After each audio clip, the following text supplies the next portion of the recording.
Hey everyone, I'm Adam.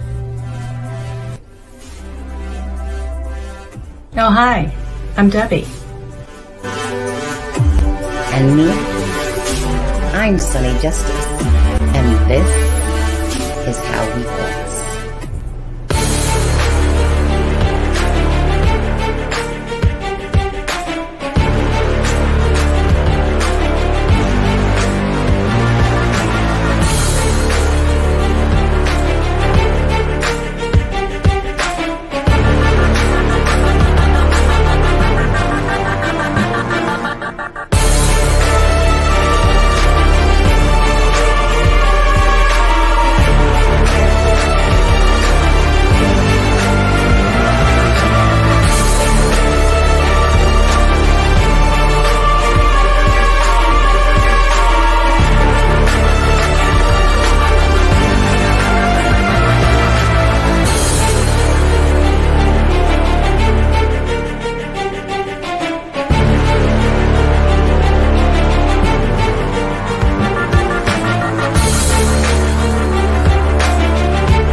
Hey guys, or let's go into this mode, I suppose.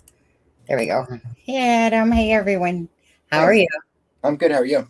Good. Tired as heck, but Yeah. good.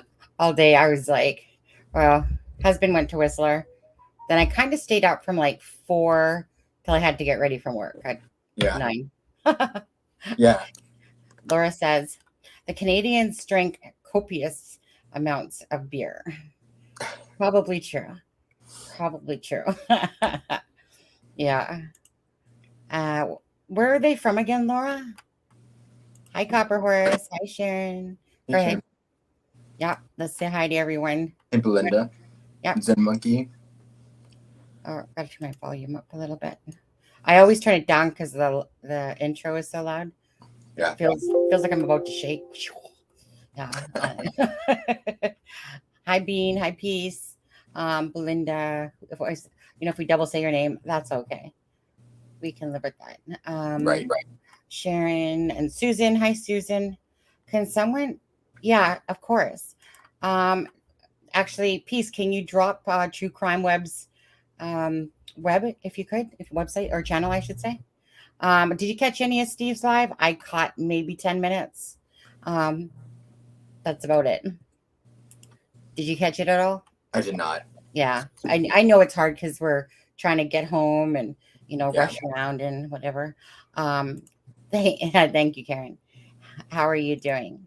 And hi, Seashore Girl on there. And hey, Carrie Ann, how are you? Hi, chatters. Yeah, don't forget to bring, you guys. Don't forget to bring your gloss. Yep. I have mine. I'm just gonna start right now because it feels so good. Actually, I feel like I'm just gonna go into gloss mode right now. Hi, Mike. How are you? Yeah. Do. Thanks so much. You're the best. Okay. Let's see here. So yeah, True Crime Web. He was doing, of course, the Evansdale Delphi tonight. Yeah. So he was I just caught it where he was like showing the list of things. Him and his wife were doing the live where they were showing, the things that are similar. Okay. Yeah. So true crime web. Let's see here.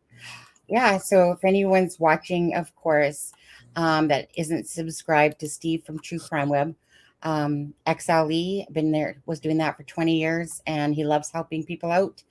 So yeah, he's a wealth of knowledge, and he's fun actually. yeah. I mean, he puts up with us, correct? But he's so dry that I think that it Yeah. that I actually really like it because it's fun to play off of. Yeah. I know sometimes I'm just like I get that little inner smirk inside. Yeah. Oh yeah. So you watched it, Mike? Okay. I know there were some people in there that are in here right now, obviously. And see, no offense, Steve, but they were just waiting for us to come on. Oh. Hi, Lisa. How are you? Kansas. Yeah, like Steve likes to get down to the, like facts. Me and Adam, we'll see how it goes today. We're just, we're in it to win it. Talk about whatever today, the few different things. Yeah, what do you, so anyways, how was your day, Adam? And I feel like I was running around with my head cut off all day, and I don't feel like I was productive. So I don't, it was just one of those days. Yeah. Did you work today? You worked today? Yeah. Okay. I know I got one more day, then I'm on holidays. Yay. Oh. Then you're going to solve Delphi. Delphi is solved. It's up to like Ellie and FBI now. Yeah. Actually, now that you say that, you know what? I'm going to play just a little tiny clip for a hint for Friday. Well, I don't even know how to say if it's a hint. Kind of. Right. Let's see here. I'll just quickly play it. Or should I wait a little bit just because it's like 35 in now? Typically we get 1,000. We got a while to go still, don't we? Yeah. Wow. Yeah, I'll play it when we hit it. Actually, if you guys could just hit likes right now, that would be great for us, right? Yep. Yeah, we're gonna show Dab. Like Dab, who's Dab? Who's Dab? Actually, I don't see her. Qwerty, you missed the fact that we solved the whole Delphi case while you were gone. Like, where were you? Yesterday's news, Qwerty. We're onto something new. I wish everyone had that problem. Yeah, I know. Is Steve coming on today? Not that I know of. I mean, if he wanted to, so be it. But it wasn't like something we talked about today. But I mean, he's always welcome, but it wasn't something we planned because, sometimes, I mean, he's trying to do his thing as well. So I don't want to abuse his kindness by the same token, or we don't, I should say. Sometimes it's like sorry. Don't want to abuse the kindness. Chris Mathis source. Ooh, is Zen trying to guess? Are you trying to guess? Chris Mathis. Yeah, like I guess it's one of those things with Delphi that you know what, Adam, let me ask you this. Okay. Do you think that Garrett Kurtz was in the knowing or that he was actually involved? If you had to go with your gut. I don't know. I mean, it's so hard. I mean, because my gut would tell me that he would 100% be involved. Right. But then again, I don't know what his motive would be. Because the other two killings that he was responsible for, they at least were self-serving. Right. Yeah. Whether it didn't make sense, but they were self-serving. And so without his motive, I wouldn't understand it or know why. But to be honest with you, if there's, and I've said this in other videos before, actually, I don't necessarily believe that he was actually there. I just have always felt that he knows. Right. Not necessarily that he was there. Yeah. That was always my gut instinct. I know other people keep thinking he's there and stuff like that. I don't know that though. Like, Right. because my first instinct when I listened to him talk on Open Secrets was, I feel like he's being truthful when he says, like, go ahead, type of thing. But then he's a liar too.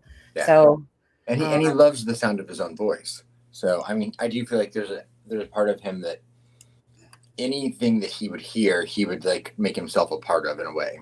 Yeah. So that's why it's hard. Well, you have Chris Mathis that specifically was talking about his girls. And then you had him go right into, look what happened in Delphi, right as he was talking about Garrett Kurtz. And that's one of those things that in your head, it triggers. He's talking about his girls, and then he goes right into Garrett Kurtz. That's telling in itself right there. But then when he went into, I wish Garrett would tell the truth, because then it would be sweat off my back, right? So again, not saying that he was there, but that he knows, that Chris Mathis perhaps knows as well. But then Chris Mathis also made that comment. Yeah, I could tell them what I seen or whatever. But why would this I on my back? Yeah. Let's see. Cordy involved. He is gaga for Ashley. And do you blame him? You know what? I don't blame him actually, because if there's anything that Ashley is on a scale of 1 to 10, it's definitely a -10, and she's right in his ballpark, to be honest with you. So in saying that, Cordy, and just get your, puke bag ready, because you're going to see your face in a second. At least thank you for warning this. Yeah. So if anyone needs to upchuck, do it now. Okay. Just make sure that you save it for Adam for dessert. Just saying. No, just kidding. Ew, Adam, ew. No. Okay. Gross. So let's just cancel this. It's just a little piece. Like just very little. Very little. If I would You said very little. Are you still talking about Garrett Kurtz? Yeah. Well, it's what happens, normally to any other man. That's what would happen. Very little. It would shrivel and die. But not with Garrett Kurtz. But anyway, okay, so we'll just play this just for a second. Okay. I'm not kidding you. People have said that she looks like the guy on the bridge. I'm not kidding. Well, on some days, when she has a bad hair day, she does look like a man, but I don't think she looks anything like that. So she was allegedly had something against Derek German. So it's not even saying that you knew him. They're saying that she knew him and that she put you up to it or did it with you. Sure. If somebody told on Ashley, I wouldn't give a shit, because obviously she needs to go to jail and get her ass, straighten her ass out. So. But no, I honestly, me and I know Ashley very well. I probably know her better than most people. I was with her off and on for a long time. I love the girl to death. But if something like that would have happened, I'm sure Ashley would have told me. And if she would have told me, I would have told law enforcement. That's not cool. I couldn't have something like that on my conscience. Are there any individuals you suspect being the Delphi killer? No. All right, no. All right. Oh, what question did they tell you showed deception on during your polygraph for the Delphi girls? I don't feel comfortable answering that question. That's still under investigation. Yeah, I got you. You've been 100% cooperative with Delphi investigators, correct? Yep. And you will continue if they need anything. Absolutely. Right. Good. Do you,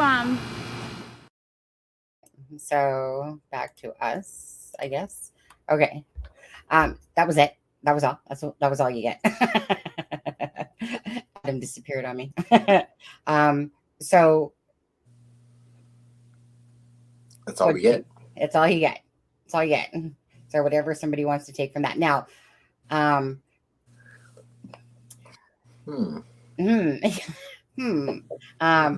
okay, so hold on a second. First of all, Cordy says, I love that. I know. I never thought to collect those.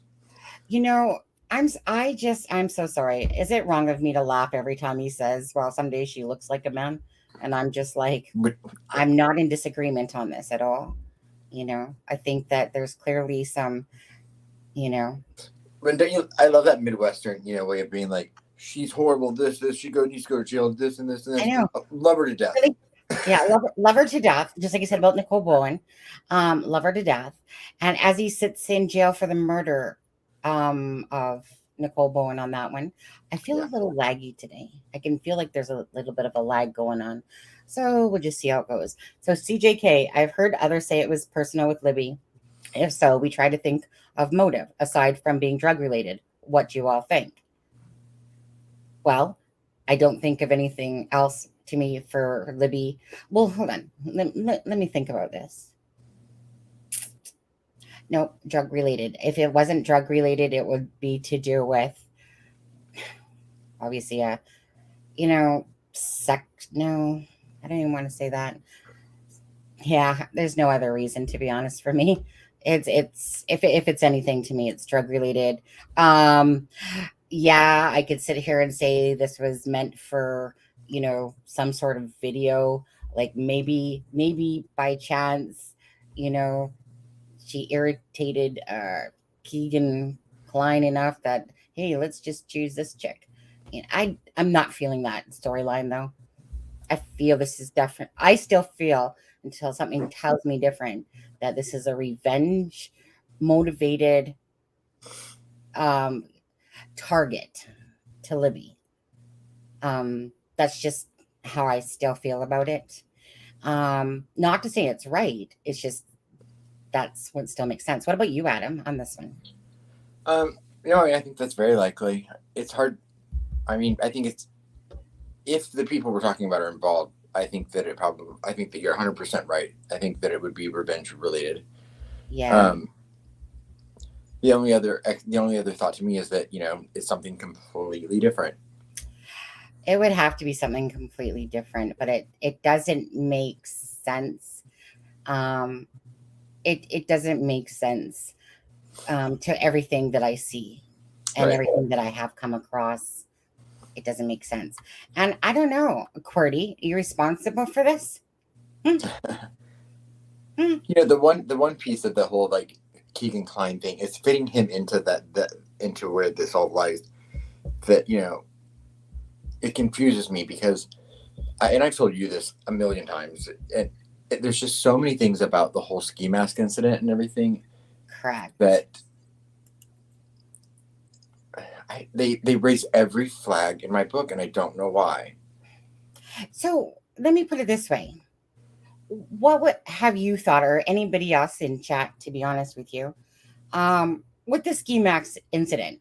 Two of them happened back in 2010, just down the road from Keegan and Tony Klein's house where they lived. Okay. This is where Bart said that they moved out of the house, crossed the road so there was two ski mask incidents that were right across from the one house that they lived in front of. But then they just moved down the road, in a sense, onto like a farmhouse, but it was only a couple minutes away. And the ski incidents would have happened from that house. So what's the chances that another ski mask incident happens and the Kleins happen to be involved, Keegan Klein, because of that's what attached the whole Anthony Shots account, So it's kind of like, where do you think that the whole ski mask thing fits in to Delphi? Or my question, my biggest red flag with the whole thing is, what 13 or 14-year-old girl is talking to someone online, knows that her friend is talking to the same person online. That friend is then brutally murdered. And 7 days later, you invite the guy over to your house and your parents aren't home? Mm-hmm. Yeah. It doesn't make sense to me. You're talking about at the bee house. Yeah, I'm talking about the ski mask incident on the 20th. Yeah. How is your friend brutally murdered and 7 days later you are inviting a hot model guy over to hook up with you right. when your parents aren't home and you're 14? Yeah. I don't see even if you put yourself in the mindset of a 14-year-old, it doesn't commute to me. You know. So if you were to choose for the ski mask incidents, would it be Tony, Keegan, or neither? Or did it happen? Yeah. Well, we know the two did happen. Yeah. So it would But almost go ahead.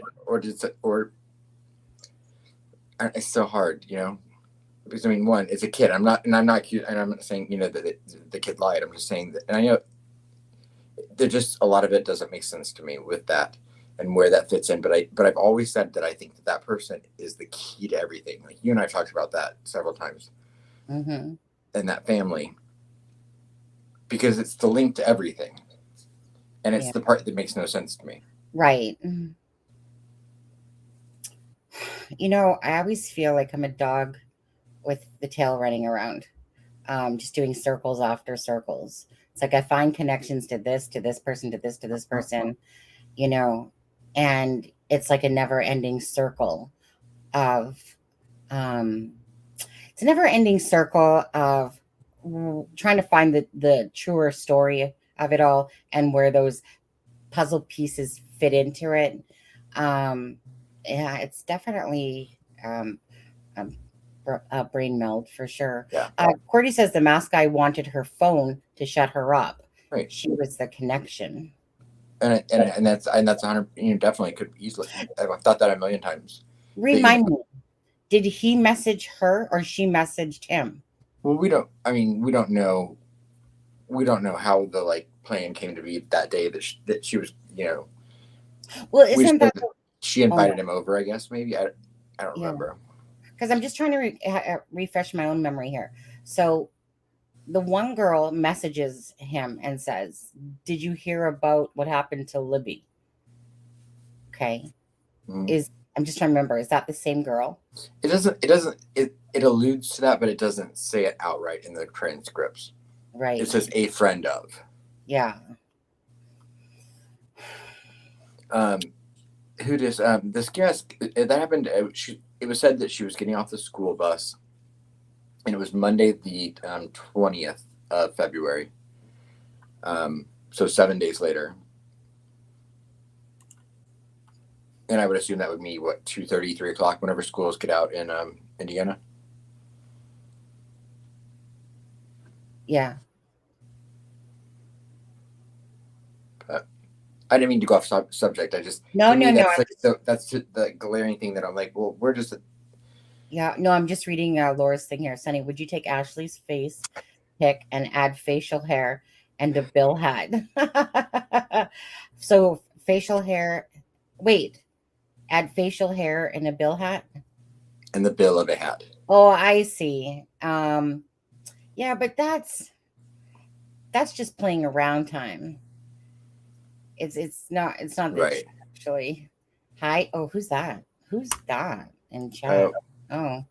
Troll. Troll. Yeah. Actually, hold on. Don't I have this? Hold on. Oh, what's this, Deb? Oh, what's this? You see that?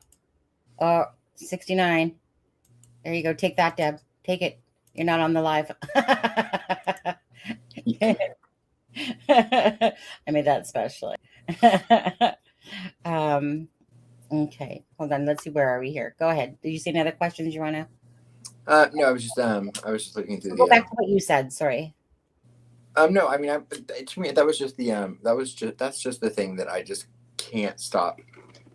I can't get out of my mind. And I'm not saying that there's any lying or anything there. Just the facts of it, and and what the family has said, and what the Patty family has said, like what Becky told me, and I'm like, none of it is cohesive. Right. But then nothing was cohesive about the whole girls going to the bridge that day either. Yeah. About what was friend said that. Yeah, just finding out where the sleepover was confusing. Oh, I know, right? Actually, to be honest with you, 69 gloss and kiss like a button and make a wish. 69 God. 69, and we have to kiss like a button. Or we have to Kiss the like button. Oh, kiss the like button. Oh, I thought you said we had to kiss like a button. I'm definitely not kissing my keyboard. Oh. I thought he was like, you cancer, you. Let's see here. What's she messaging? Thank you, Belinda. Yeah, if anyone does want to subscribe, I'm not subscribing. Well, if you want to subscribe, hit that subscribe button. If you want to become a member, it's $1.99 a month to join the Facebook group. Yeah. I feel like I said enough there, actually. Either do it or don't. But I am looking forward to Friday and you laying out your whatever you're gonna present. Yeah, I still got to do that. I guess I'll do that tomorrow. It's funny. You still have that video, at the bottom they can't see it. They can't see it on YouTube, but like we can see it in StreamYard. And so it looks like you, me, and Garrett Kurtz are on a live together. Well, our next guest, of course, is here right from jail. I mean, Open Secrets couldn't be with us today because she's, I think, in jail too. But no, just kidding. Because it froze that picture on his face, and so it looks like he's. I know. Wouldn't that be so sweet? Honestly, I wish right now that I could be Open Secrets and be asking some of these questions right now, because I would. Well, see, the thing is that I would probably come at him strong. Quit lying to me, little bitch. Just tell me the truth. All right. Here it is. Yes or no? Is it true? Is it not? Right. What comment? I found out about new technologies. Jeez. No. Where was that comment? Was that in today's chat right now? Or was it on a video? Good question. Who does? I know there was window. Okay, wait, who just say there? Hey, Sheila Jones, Ashley Garth, the person was talking about to compare the BG with her. Yeah, I know what she was talking about, but it's not Ashley Garth. She might look like a man, but she said, your last video, I found something interesting. Oh, okay. Did you leave a comment? I guess. No, you know what? That's Deb's job. And she can't speak for herself right now because she's in chat. Maybe she can answer why she didn't answer you back, even if the question was for me. Yeah, I don't know. I didn't see it. I didn't see it. Yeah. I don't necessarily go through all of them, but when I open up my iPad and I see some people that have responded, I try to answer those ones. So I'll have to take a look. I'm by far the worst of the three of us to go back and look at those. Yeah. Oh, I blocked Janine today. That was so well, actually, no, after I told her off, she literally sat there and made a comment that said basically, oh my God, my dots or whatever, acting like that we took down her comments and that we don't like anyone's opinions, or Sonny, you don't like anyone else's opinions. Okay. She did that to herself. Did she not understand this? Okay. But she is a little bit of this. Okay, this person is so rude. If you guys ever see Janine Anderson, rude, ignorant, abrasive, puts herself obviously on a pedestal that everybody else sucks besides her. And then Deb was just like, can you just block her? Absolutely. I already blocked her before. And so she must have switched up something because I knew that name. And I was like, hold on, she's going off like a mile a minute.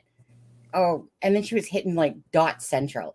I was too busy that night and unblocking because of Streamlabs.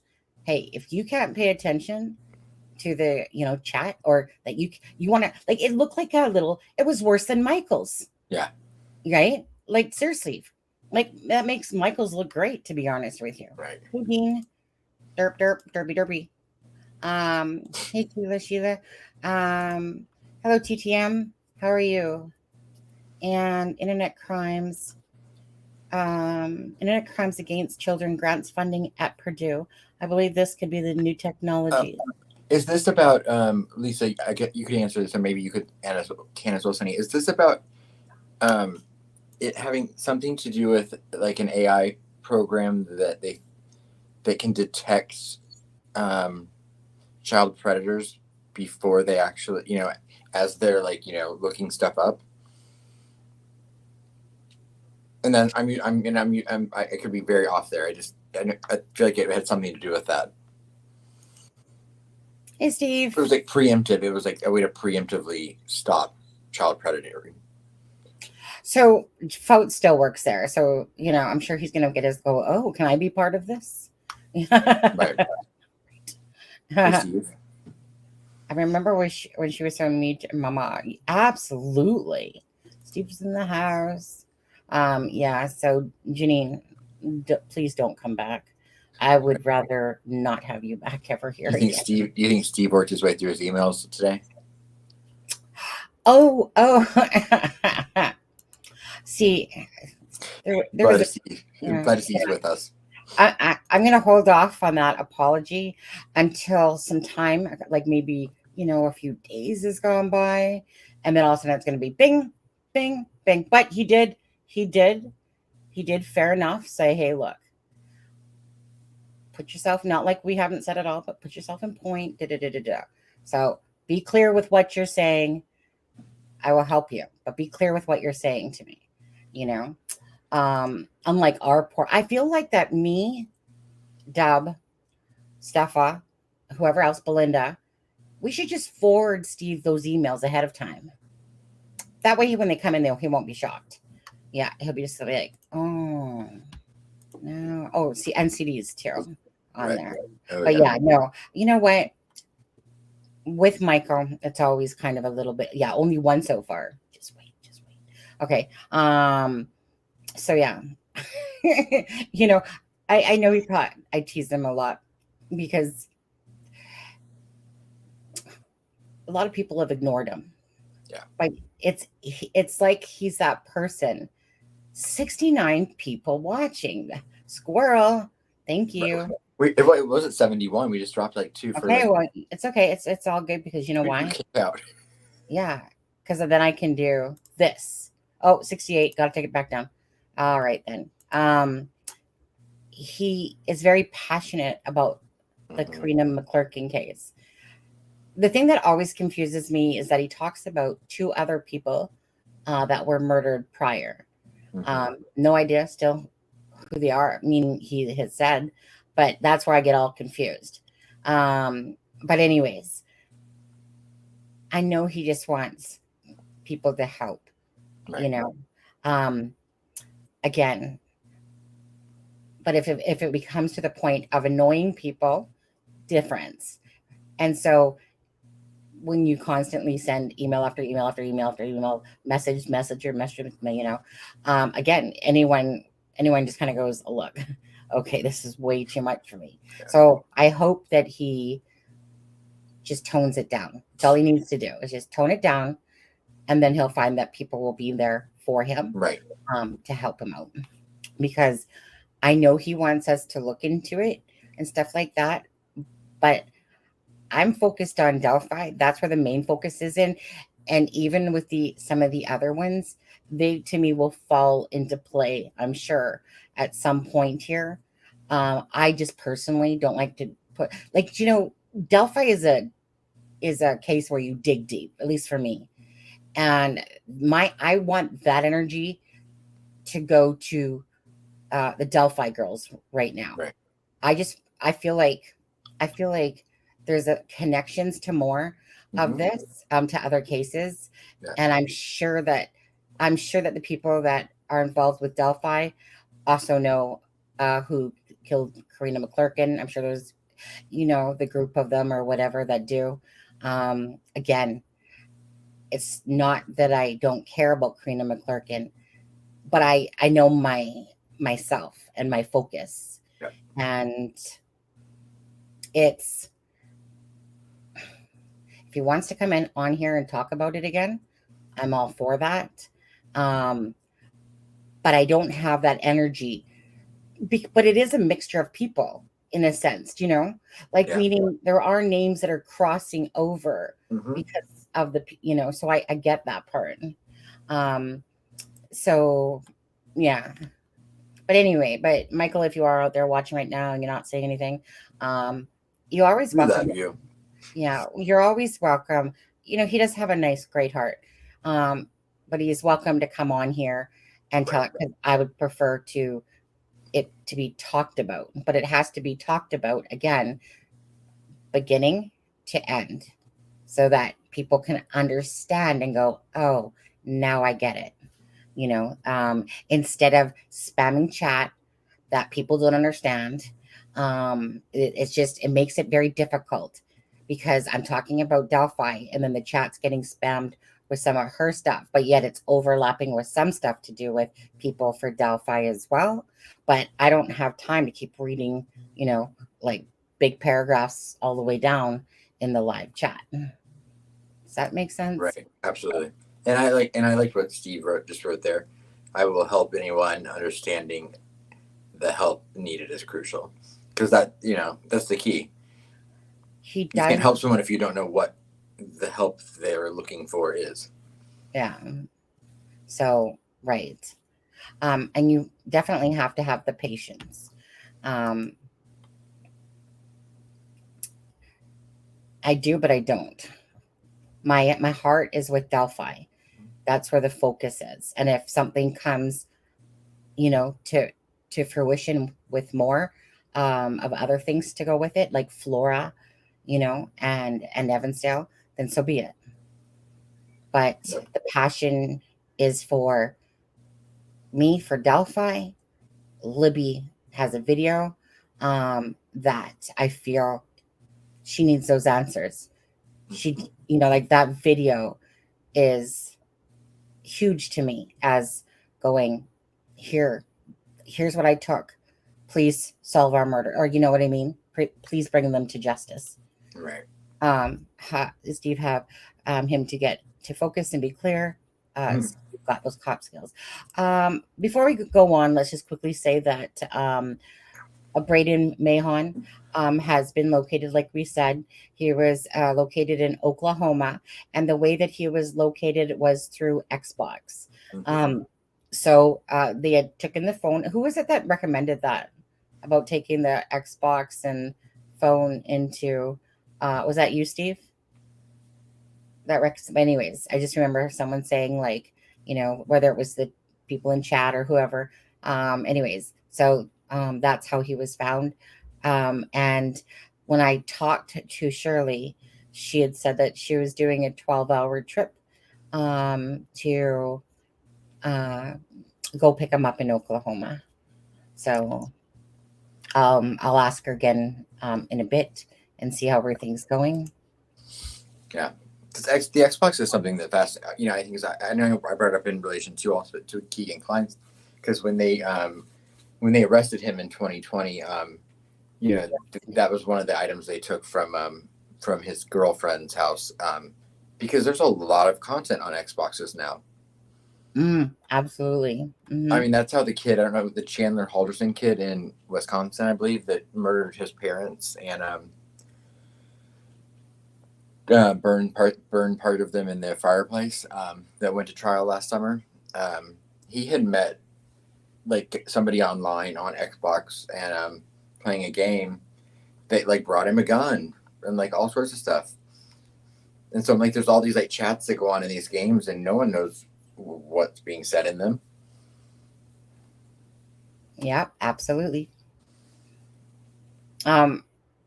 Indiana people, is there a way to get an autopsy report from a death in 1983 in Terre Haute? Terre Haute. Oh, that was close. Indiana. It's Indiana, so you have to look at it, and then you have to say, okay, if logic would tell me to read it this way, I should add an extra syllable or take a pause somewhere. Yeah. Like Galveston, or I always say Lafayette. Is that correct? Is it Lafayette? Lafayette, yeah. My husband always makes fun of me when I say yogurt. He's like, It's not yogurt. It's yogurt. And I'm like, yogurt. You know what drives me crazy? When people say Delphi. It Oh, drives Delphi? if I'm watching, someone could solve the case, and if they say Delphi, I'm like, I don't believe them. Right? I get it. Because it's like, hey, if you don't know the case, if you're saying Delphi. The schools are too worried about letting kids act like cats and make up their own genders. They don't have time to teach things of value anymore. Kind of true enough. I mean, in schools nowadays, because of because of how times have changed, they really do need to put a scare into the children and show them these videos about what can happen to you when you are online, and like meaning to let them know that these are the people that lurk in the darkness in the Right. internet, right? Because you want them to have that fear, so that kind of like the Adam Walsh case with me. I literally never forgot that case because of that video I watched. And it was one of those things you knew after that you never went for candy. You know, but Yeah, it's 'cause I think I was like the first, because that was 1980 and I was born in 81. So I think I was like that first generation of, like was post Adam Walsh. yeah. But to be fair to kids today, they have to go to school and worry about whether they're just going to get murdered in their classroom. So teaching them about the dangers outside of school, that's a whole extra thing we have to do. I don't Because know. we never had to do drills when we were in school about hiding from gunmen. Yeah, who don't? Well, I just remember sex education back in my day. Of course Yeah. you would. That's all. Well, that's what it was actually. And then Rainbow Bright says, shouldn't parents be teaching life skills? Well, at the end of the day, yeah. But in all fairness, yeah. Okay, let's get real though. Okay, kids don't really care what their parents have to say too much. It's like blah blah blah blah blah. So it wouldn't do no harm these days to add things that are of importance to the school, because honestly there's a lot of fluff that goes on in school, but this is about protecting kids. It's the whole point. Or what would happen if somebody comes in, like what you're supposed to do, your drills, and in the school where they got the 19 kids that died there. Yeah. Like, And like, I wasn't trying to bring up gun stuff like that. I just yeah. It's just a whole nother fear kids have now. Yeah. I just think it's one of those things is that we all know that kids go blah, blah, blah, mom, blah, blah, blah, dad. But when it's so let me put it this way, right? But yet if they were sitting in front of a counselor, yes, ma'am, I understand. You know what I mean? A whole different, perception there. But it's always the parents' job to, of course, that we teach our kids, those values, what happens on the internet, different things and stuff like that. But I still think that it's, I don't know, when you come into true crime and you really realize the depth of what's out there on the internet. Yeah. And the thing is that the internet, it wasn't a thing back when I was younger. We didn't have to worry about this stuff. Right. It's something that really should be in schools about the internet. Here's the good, the bad, and the ugly of it. I don't care if it's a course, or an option or something, or who knows? I don't know. Right. Hi, sweet Caroline. Caroline. I mean, I don't have children, but I do know that if I did have children, there's not a thing they would do online that I would not have visible access to. Yeah. Like I said, I was responding to the checkbook comment. What one was that? The checkbook comment? Was it? I don't know. Adam, do you see it? I'm just going to scroll and look for it. But any other questions? Who just and I were born in the same year, 81. Graduated in the same year. 69, who does? 69.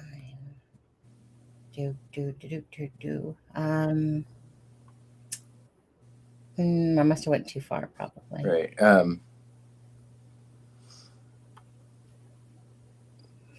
Yeah, because I do think ultimately it is, it is a parent's responsibility to teach their children about what and how to use the internet responsibly and to monitor it. But there should be references to it in safety with schools. And the truth of it is, most people don't understand the depth of what is lurking in the internet. Well, and most parents don't. So how can Until they? it happens, right? That's what I mean, right? They don't. So that's where it's forums or like us or outlets like us Right. that can post on Twitter, post on our Facebooks, Right. make these parents aware. If they don't want to listen, so be it. I mean, we're just Right. there to maybe change a person's life of thinking or way of thinking to Right. help them understand. Actually, I might start doing that more so. Because go ahead. Well, and things change so fast as well. I mean, like let's be honest. Who in the world how many people really had ever heard of Yubu when that came out? When that came out? Nope. Same. But I texted my 17-year-old niece that day when that information came out, and I was like, "What's Yubu?" And she's like, "Oh, it's a weird, sketchy Tinder for kids." And I was like, "Is that what it is?" Basically, that's what she said. I heard of one called, I never heard of it before, but it's called Hinge today. And I'm like, I can't keep up with these names. Yeah. It was just called the chat line back in the day. Right. Yeah. Yeah, I mean, I would have gladly been giving my home address out to strange people that I met on AOL, but it would have taken 3 days for it to send the message. So. Mm-hmm. Too many parents use the games and computers as babysitters and to keep them out of their hair, unfortunately. Guilty. Guilty right here. My son, he just wanted to play on the internet. Yeah, go to town, dude. Because you didn't really think of stuff like that, in all fairness. You just didn't. It was just like, Mom, I'm going to go play my game. Okay. Right. Knowing full well it was a war game or whatever like that, Call of Duty and different things. Okay. And yeah, the reason, to be honest, was because I would rather him be in his room on his computer than be outside where I knew he was safe inside. That's why. So it wasn't about that he was it was the babysitter. It was more just about that. Hey, you want to stay home? Absolutely. Yeah. That way I don't got to worry about you while you're outside. But you have to understand, I've already told the story about the paper bag rapist when I was a child, and where that anxiety and panic came from, and how that contributed to why I was overprotective. Agreed. Maybe a bit of smothering instead of mothering. Do I regret? Well, I don't really regret a lot. But there's always things that I would look back and change, on redos, because I just think that, like anything, everything's, like I said, it happened, can't change it, but can fix it. But at the time, you don't realize, like I said, I No, didn't. you're in it. You're in the middle of it, so you don't realize it. Well, the thing is that me and my son and my ex-husband, we all gamed. We all played RuneScape. So I knew he was in his room playing mostly that anyway. And so it was just, like I said, one of those things. It was like a family event because Matthew's the one that taught me how to play RuneScape, and then his dad joined in, and next thing you know, it was like a family affair thing. And so yeah, and then sometimes he'd play, like Joe wants to play Call of Duty or what. All right. The one thing that I just troubled me is when he came and said, "I'm so happy my ass is smiling." I was like, that's so cute. Where'd you get that from? And then I heard it when I was doing the dishes. I'm like, I hear that, "I'm so happy my ass is smiling," on a Teletoon cartoon. And that's when I was like, whoa, when did they allow these cartoons on TV? Like the Itchy and Scratchy show and stuff like that. Oh, like the cartoons for adults? Yeah. I never, because the thing is that it's always been very strict about what got put on TV. So I was like, well, when did this stuff come out? Because you would never normally see that on TV. Those were things that were like a no-no on TV. So I don't know how those ever came into the picture. probably because I wasn't a huge TV watcher, but Right.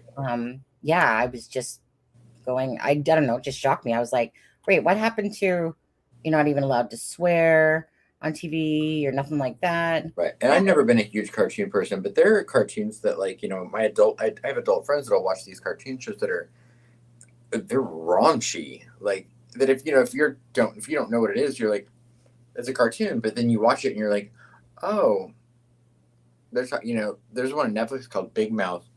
And it's like it's the raunchiest show ever. Yeah, right. I haven't seen it, but I just remember when I seen blood spatters, and I'm like, "Are you kidding me? Like, how did they even allow this stuff?" You know. But then you said it was like an adult thing, but I'm just going, really, really, like it's okay. The internet is just a source of good things and bad things. And unfortunately, all you are is a Google search away from finding out how to build a bomb, how to do this. Oh, let's see. I heard of all these shootings going on here. Let me do the same thing. Right. How do I order something to Yeah. make? Well, we'll see if you still feel the same way tomorrow about Evansdale and Delphi. After we show you what was said. Might, but I don't know. We'll see how you feel tomorrow. I'm sorry. Where did that come from? What? When you were like about Evansdale? Oh, because someone another similarity Anna had said. Oh, okay. Is between Evansdale. Sorry, Anna. Forgive me today. I am extremely tired. If I just seem a little bit do-si-do today. Again, another similarity between Evansdale and Delphi is the girls were abducted near the water. First guessed by searchers would be kids in the water, a plan for a serial killer to buy time, any pattern with other crimes. Right. Don't know Evansdale enough. Again, I just go with my gut. My gut says that they're not attached. And you know what we should do, Sonny? We should have Steve on sometime, and we should do a show about Evansdale and Delphi. No, you think? What do you think? Do you think he would come on? Maybe we should do that sometime. There's a lot of information that I'd like to learn about that. Yeah. Let's see. Peace parents are afraid to limit or monitor screen time. Yeah. Well, it's easy. It is because, and again, it's really just due to the lack of knowledge of what's out there. You know, I mean, there are parents that definitely have their little safeties on for their children and only let them do certain things. But let's get real. You know, a ton of people probably more don't than do.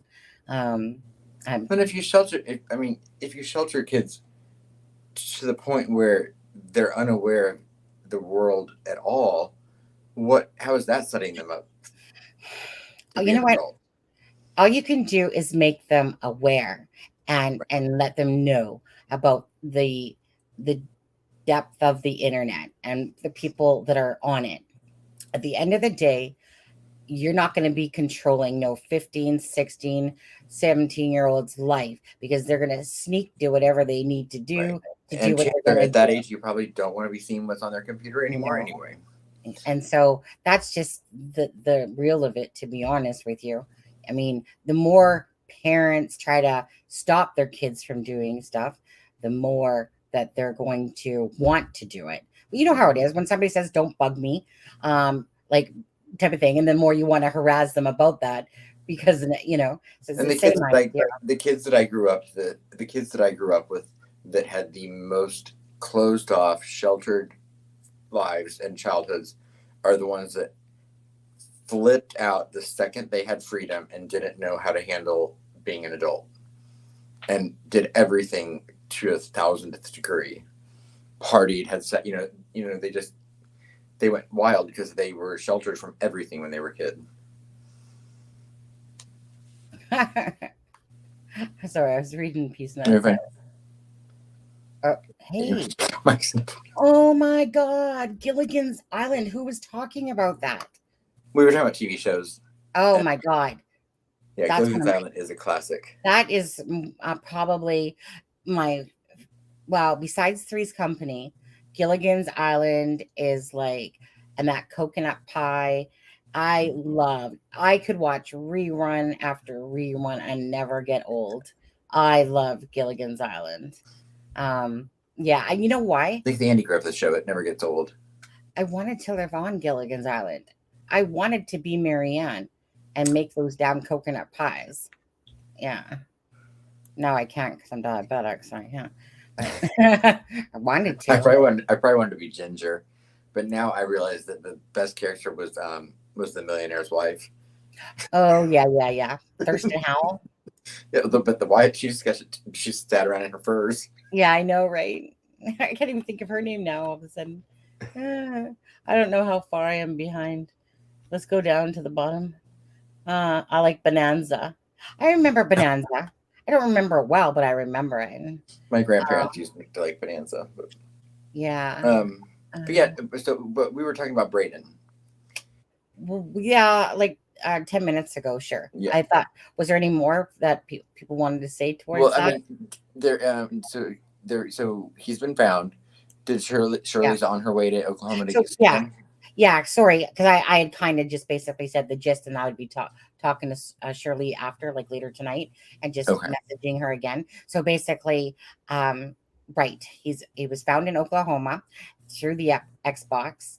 I took the phone and the Xbox into the detective, and then yes, they found him in Oklahoma. So Shirley said she had to she's doing a 12-hour drive to go pick him up, and yes, so of course.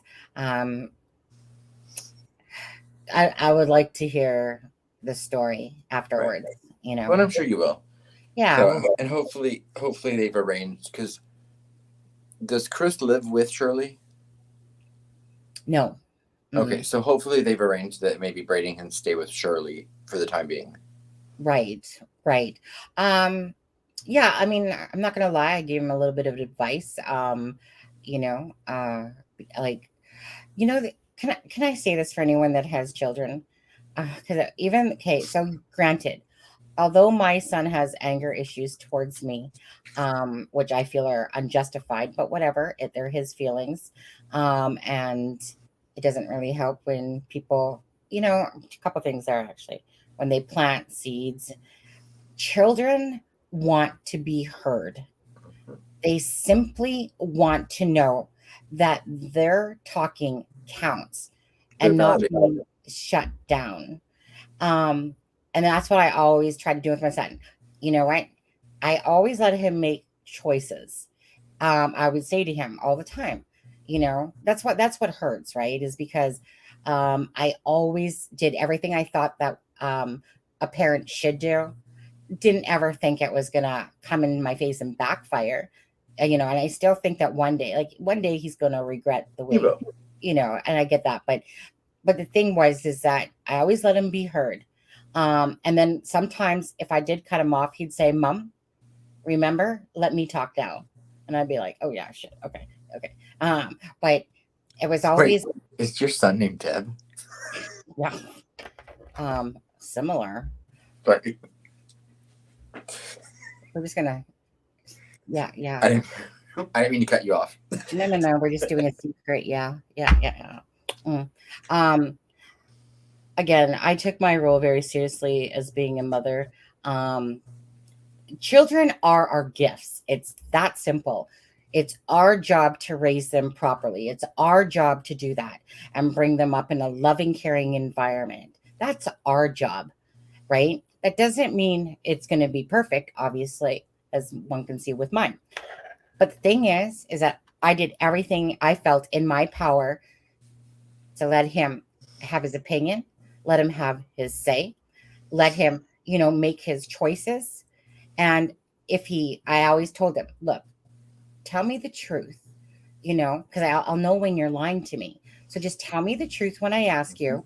That way you're not going to get into trouble. The only way you're going to get in trouble is if it's really, really bad. And I perhaps might ground you or something. Right. I said, all I want to hear is the truth. Just the truth. Tell me the truth, and you're not going to be in trouble. Because I just like dishonesty, honesty. I hate it when people try to deceive me or think that I'm stupid in something and they're getting it by me. It just doesn't happen. I mean, let me put it this way. It rarely happens that somebody fools me. And so it's kind of like, just tell me. And so I always kind of had that, let him have his voice and his freedom to make his choices. So that's a kind of the same advice I gave to Chris is like, hopefully you can have a nice talk and get on the same page. Listen to how he's feeling, listen to what he has to say, because they want to know that, like if you say to your son, what would make our relationship better? You tell me what you would like. That's when they feel like, oh, okay. I mean, I can actually, give my 2 cents on what I would like and da. Because really that's where it's coming from, is that. But you might have to ask him 10 times before he gets an answer. Right. Because you've also got hormones, attitude, a teenage mind, and he might be angry still. So you might be like, I don't want to. Absolutely. But the thing is that children deserve respect. Mm-hmm. And they do not deserve to be shut down, pushed to the side, in a sense. They deserve to be respected and loved. That's our job to do this. It is our job. It's not even an option. It's just our job to bring them up to our best capabilities. Some parents are really good. To me, it's just natural. To me, it was just natural what I was supposed to do. Again, didn't realize it was going to backfire me, thinking that my son was going to turn around and blame me. And I'm like, what? Mommy protected you. But anyways, so sometimes it doesn't matter what you do right or wrong. It's just at the end of the day, you just do your best, as long as you know that you've done a good job, and you make mistakes, but children are very critical, and, and this goes, the same applies like husbands and wives. Sometimes they're so critical of the parents in a sense, but yet will let their friends and that get away with it more, type of thing. And, so like my son, like I said, I've always tried to explain to him, like, look, mom's never claimed that she's perfect, but you're judging me, as if I should be perfect. And I falter, son. I do things sometimes. Okay. And I'll absolutely acknowledge them, if I feel like I'm wrong, for sure. Or if you're telling me that this is how you're feeling, but yet it's like they have you on this perch and that you're supposed to somehow be perfect. And, like I said, it's like when you're a kid, you should be perfect. Well, right. You're in full responsibility for keeping them alive. So. But it's like we know that children are hypocrites, because my love is unconditional. There's no strings attached. Doesn't matter. It doesn't matter if you're a freaking Chris Watts of the world. You're still someone's child, and you might not like what they did. You might hate what they did, but that person is still your child at the end of the day, and that's what it is that to me, it's unconditional love. Children don't have that same when they're younger, because to them, their love has conditions. If you don't do that's mature. That comes with maturity. Yeah. What are people saying in the chat? I don't even know what people are going on. Some Girls Against Island talk. Miss Howell. Yeah. Yeah, Lovey. That's right. I want to be Lovey Howell. That's what I want to come back in my next life as. If you could just call me Lovey from now on.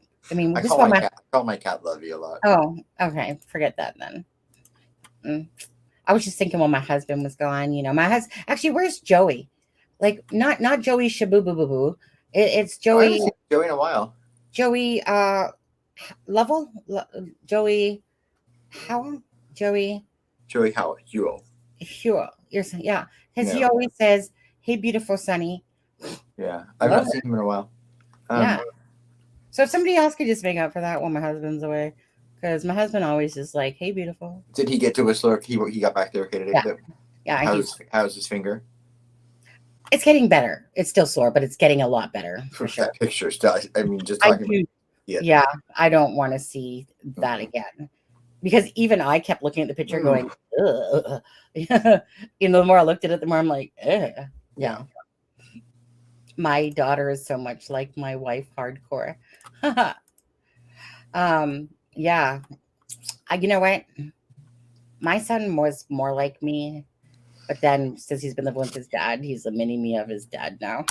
And I'm hoping that's going to change one day, to be honest with you. He'll meet a girl, and that'll change it. You know what? In all fairness, there was a point there I could tell where he was seeing this one girl, and I could tell that girl must have been saying something to him, like, "Why are you being so mean to your mom?" or something like that. And I noticed he was being nicer, And I thought to myself, "Oh, okay." And no. Depending on the girl he meets, it'll make it better or worse. Yeah. And it doesn't help that he has like a gambling addiction. He won't he probably might admit it. He likes to play poker. But when you gamble and then you're on a really big high, and then if you lose money that you didn't want to lose, you're on a really big low. So he goes through that a lot. And then who's the punching bag? I am, right? And it's catch him in a low. Yeah, which it was very often, and it's just like, but I'm not your punching bag, and I'm sick of it, right. So right now, he has me blocked from Messenger, and then he would be nice, I'm sure, when he was like, "But can I borrow $100?" That was the joke of it. Mom, can I borrow my car payment? It's like $250 or whatever it was, and then Steve said, "Sure, if he talks to you for half an hour." Oh, I remember that night. Yeah. Right. He was a little dick that day. Like a minute, right? It was literally a minute phone call. And he was just such a little dick. And I thought, dude, for someone that's borrowing money, I think you'd be a little bit nicer. But I've just had it with taking that punching bag abuse all the time. Right. I'm just over it, know. And so it's kind of like, it's like having a son, but not having a son.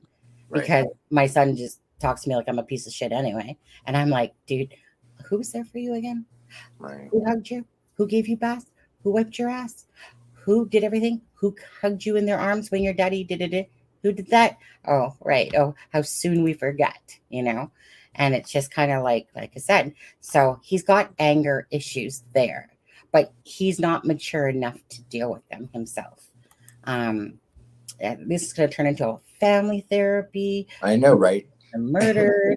Well, I said whine or whine, so we're just whining right now. We're just whining. That's right. I mean, it did say Wednesday wine night. So yeah, and I like that it spelled it wine with the H or wine with the I. Yeah. Hey Tracy, how are you? Good to see you. Lovey. I could live the rest of my life. Oh, Beverly Hillbillies. Oh, absolutely. Oh my God. See, we're so from this. Okay, Daniel Boone. I vaguely remember Daniel Boone, but I do remember it. But the Partridge. What about the Brady Bunch? I was going to say Andy Griffith, and they're all before my time. But I mean, I've seen every episode of Andy Griffith's show 1,000 times.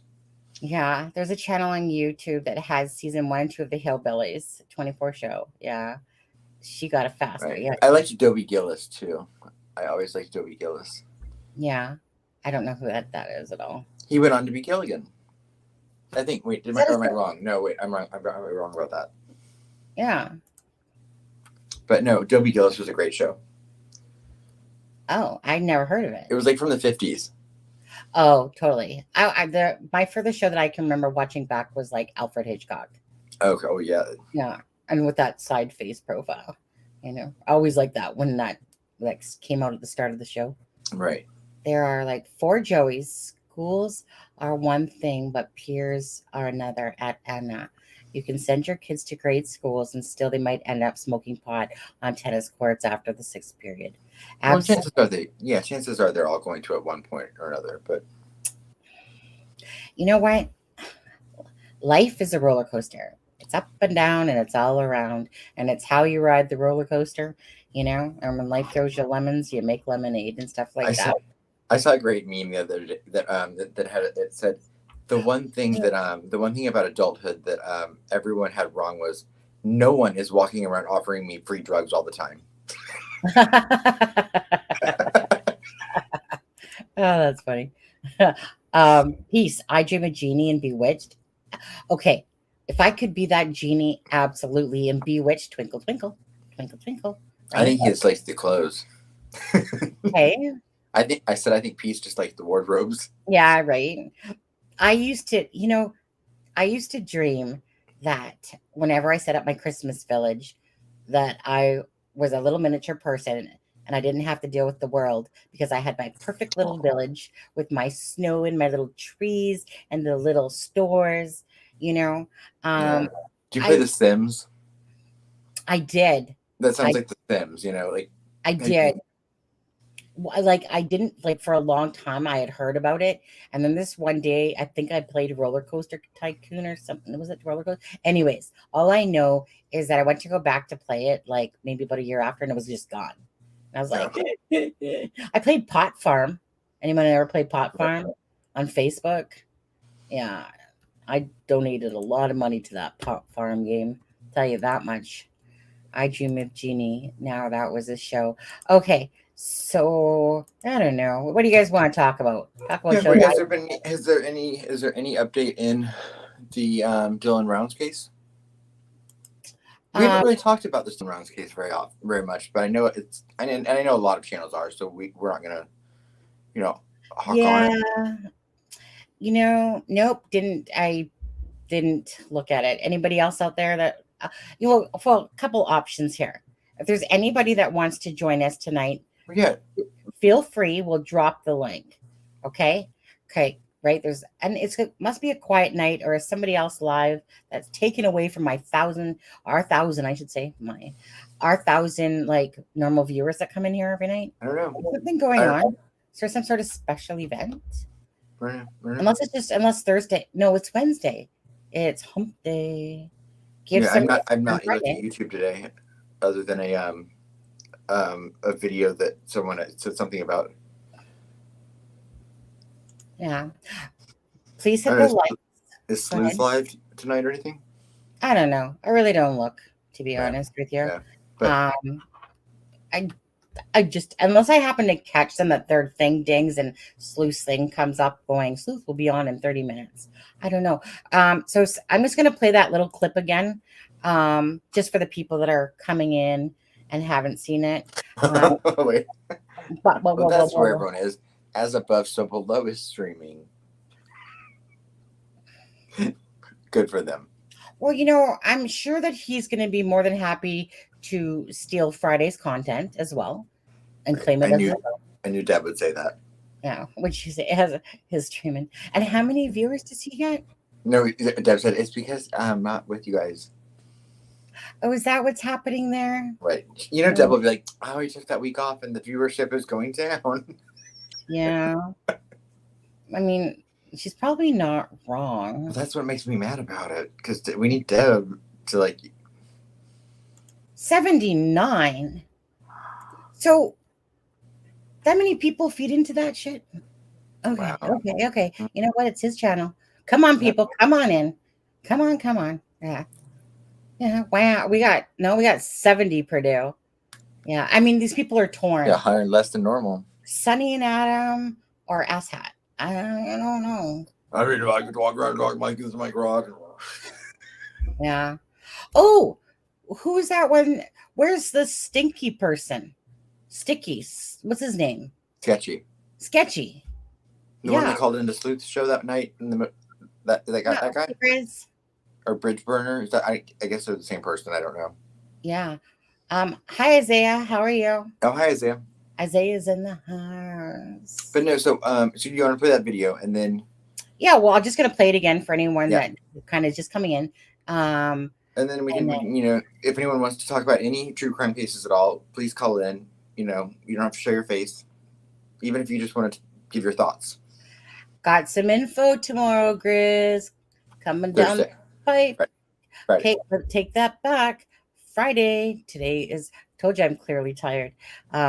Yeah, I know. 1 second. So I will play. Okay.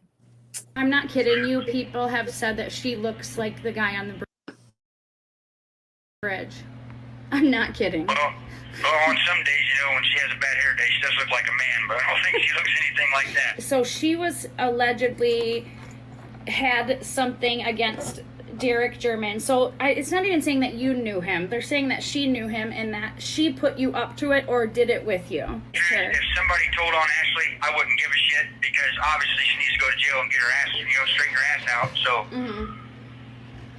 But no, I honestly, I mean, me and I know Ashley very well. I probably know her better than most people. I mean, I was with her off and on for a long time. You know, I love the girl to death. But there's, if something like that would have happened, I'm sure Ashley would have told me. And if she would have told me, I mean, I would have told law enforcement. I mean, that's not cool. I couldn't have something like that on my conscience.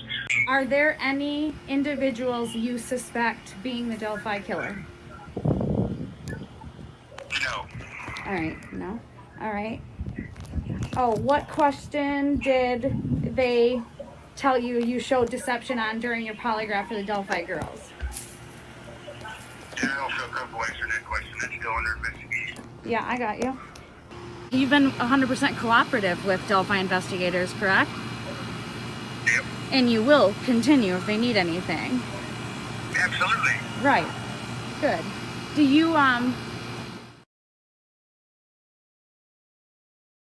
Okay, so that was just a little tidbit on there. Hey, Grizz, do you want to come on? It's been a while. Do you want to come on? So I actually still, to this day, don't know where your thoughts lie anymore with that cryptic note or what path you're on, or what you've been on. But hey, if you want to come on and talk about it a little bit, feel free. Oh, I see. I get it. Okay. So you're like me before, where I used to like listen to shit and play poker, Texas Hold'em at the same time. How are you watching YouTube and playing poker? Oh, because you just have the screen side by side. Easy. And you don't even have to do that. You can just listen. And well, no, he's obviously talking in here, but all you have to do is just move your screen over and open up another browser. Yeah. Huh. So, hey, I have to ask you something, Adam. Yeah. Because I haven't seen you do it in a long time. Do you still smoke, right? Occasionally, yeah. Okay. I just, you know what? Because sometimes you would have one when you were on the live, yeah? And then all of a sudden, I haven't seen you in a while have one. So even though, so I just assumed that maybe then when you turn your camera off, like it's like, you know, No. like smoke, right? Oh, he's at the casino. Oh, yeah. So GK sounds like the BG to you, huh? Carria? Yeah. I don't put any thoughts into the voice. Do you? Who's the Ernie person they were talking about up there in the chat? Which one? Ernie? No, Ernie something? Who's Ernie? She actually looks like Shrek. Well, I hope you're winning, Grizz.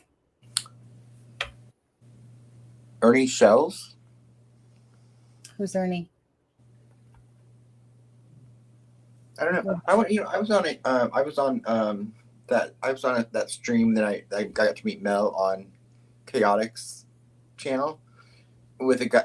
I think Ernie Shell was on that stream with me that night, but I didn't know who he was.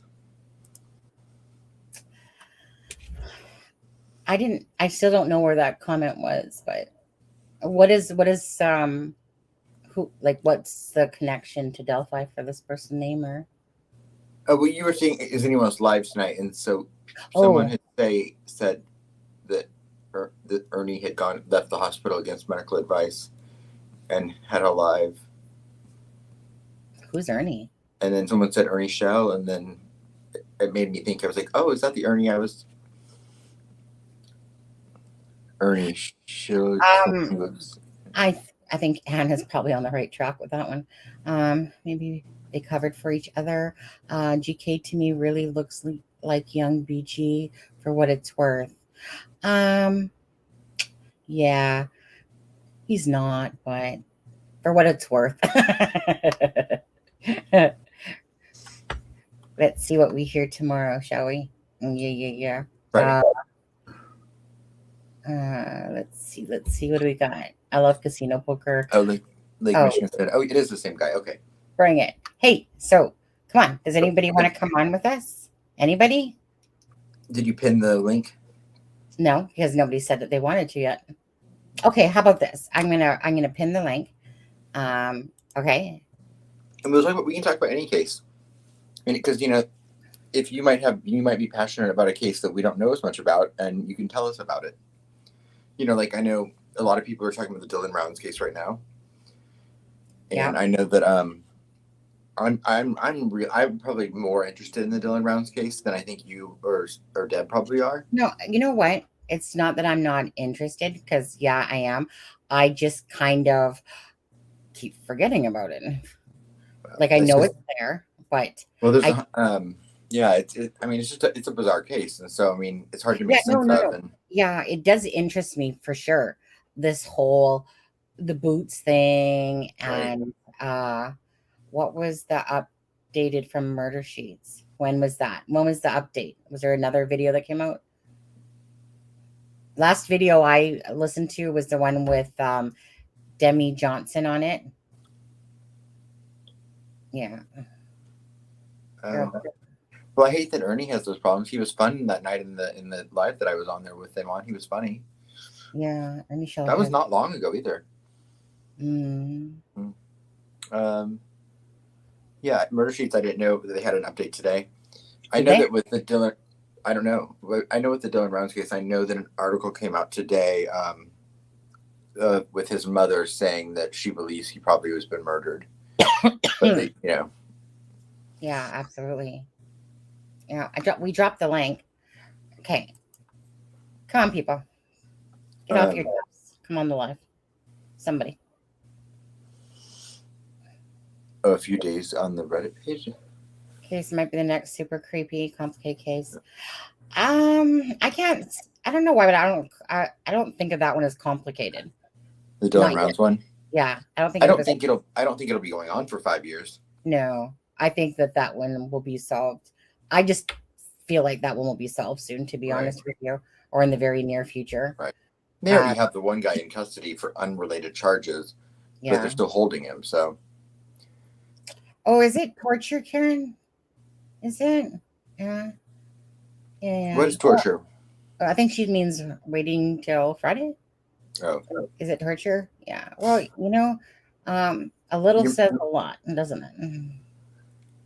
You're doing a really big build out there, Sonny. Yeah. I know I need to be posting this right across Twitter, everything. Yeah. No.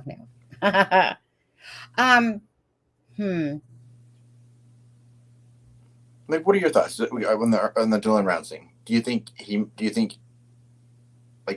was in a relationship with someone and they killed him? Do you think someone killed him because he was in a relationship with someone else? What are your thoughts?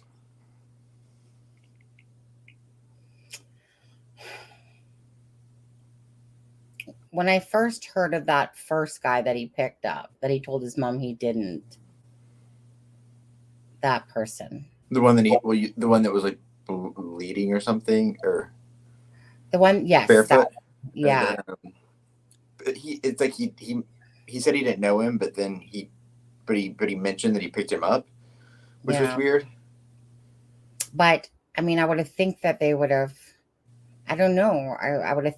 I would think that they could have easily have pressed charges by now if it was him. Right, or was it the other guy who's in custody? I'm going to have to listen to it more, Adam, to see where they're at with it. I just remember what the PI person said. Mm-hmm. What do you guys? And there's all the I think there's all the drama between the PI and the family, because the PI was hired by one side of the family but not the other. He was just on No Thanks. The PI guy, Jimmy or Jim. Yeah, I didn't watch it. I just seen that it popped up in my the 2-minute recap of the Dylan Rounds case would be he's a 19-year-old. He's a 19-year-old that had just started his own farm in very, very rural northern, I believe, Utah. And he just vanished. And the last person that had spoke to him was his grandmother. I believe I can't remember the date. It was in May. It's been over a month now. And he said that he was going to move his truck into the shed because it had started to rain and he didn't want the seeds that were in the back of his truck to get ruined. And so he was going to move his truck to the shed, which was a few miles, I believe, from his camper where he was staying on his property. And then the grandma said it was not odd that a couple of days would go by without talking to him, but then the family kind of all started talking and realizing no one had talked to him since then. And his truck was parked in the shed. It had been power washed. The seat was moved all the way up. And his boots were found behind a pile of dirt, which were apparently his only boots. And Right. if you're a farmer, And they were the opposite direction or something. the truck was parked in the opposite Yeah. direction. And it was, like I said, in the car, the truck had been cleaned, and the seat, he was 5'10", 5'11", and the seat was moved all the way forward, to which his mother said she's 4'11", and that, like, for her to get in the car, that's how she would have driven it. So someone else drove his car, she believed. And there was a drop of blood found on the shoes. And other than that, he's not been seen.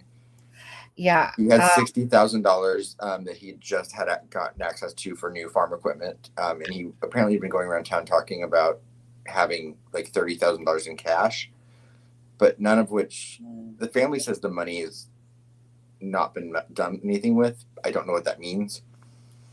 But his cell phone's gone. His wallet's gone. His key fob to his truck is gone.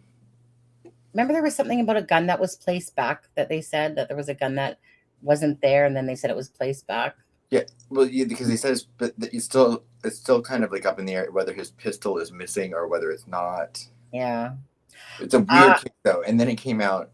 So then it came out that the kid, he's 19, so he's a man, I guess. But he apparently had been having a relationship with another man who was 60 years old in town. That's a convicted, I don't know if it was CP or if it was SA against a child. But and then there was this whole other thing with the guy. The 60-year-old had an enemy in town that then Dylan may have also had a relationship with. And this is very rural, very religious area in Utah. And I think part of the dispute between the PI and the family was, I don't know how comfortable the family is with some of the sexuality stuff coming out about it. Hey, or it is what it is. they even knew. What's in the dark comes to light.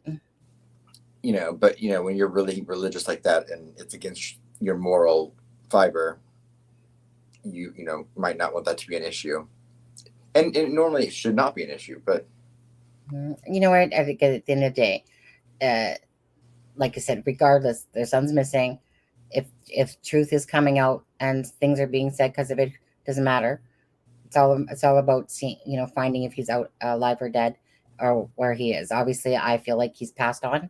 I don't see a happy ending to this story, unfortunately. I don't either. Yeah, I think, and that's what the mother was saying. She came Yeah. out today and said that. She said she thinks her son was murdered.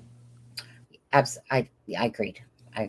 So, And Rainbow White said Chase is being back, which is the person I was thinking of. Chase. yes, He's the one that instantly, if and he's in custody. he has a very, very shady past. He has a lot of records to his, so anyways, the other information came out later by that Jimmy guy or whatever.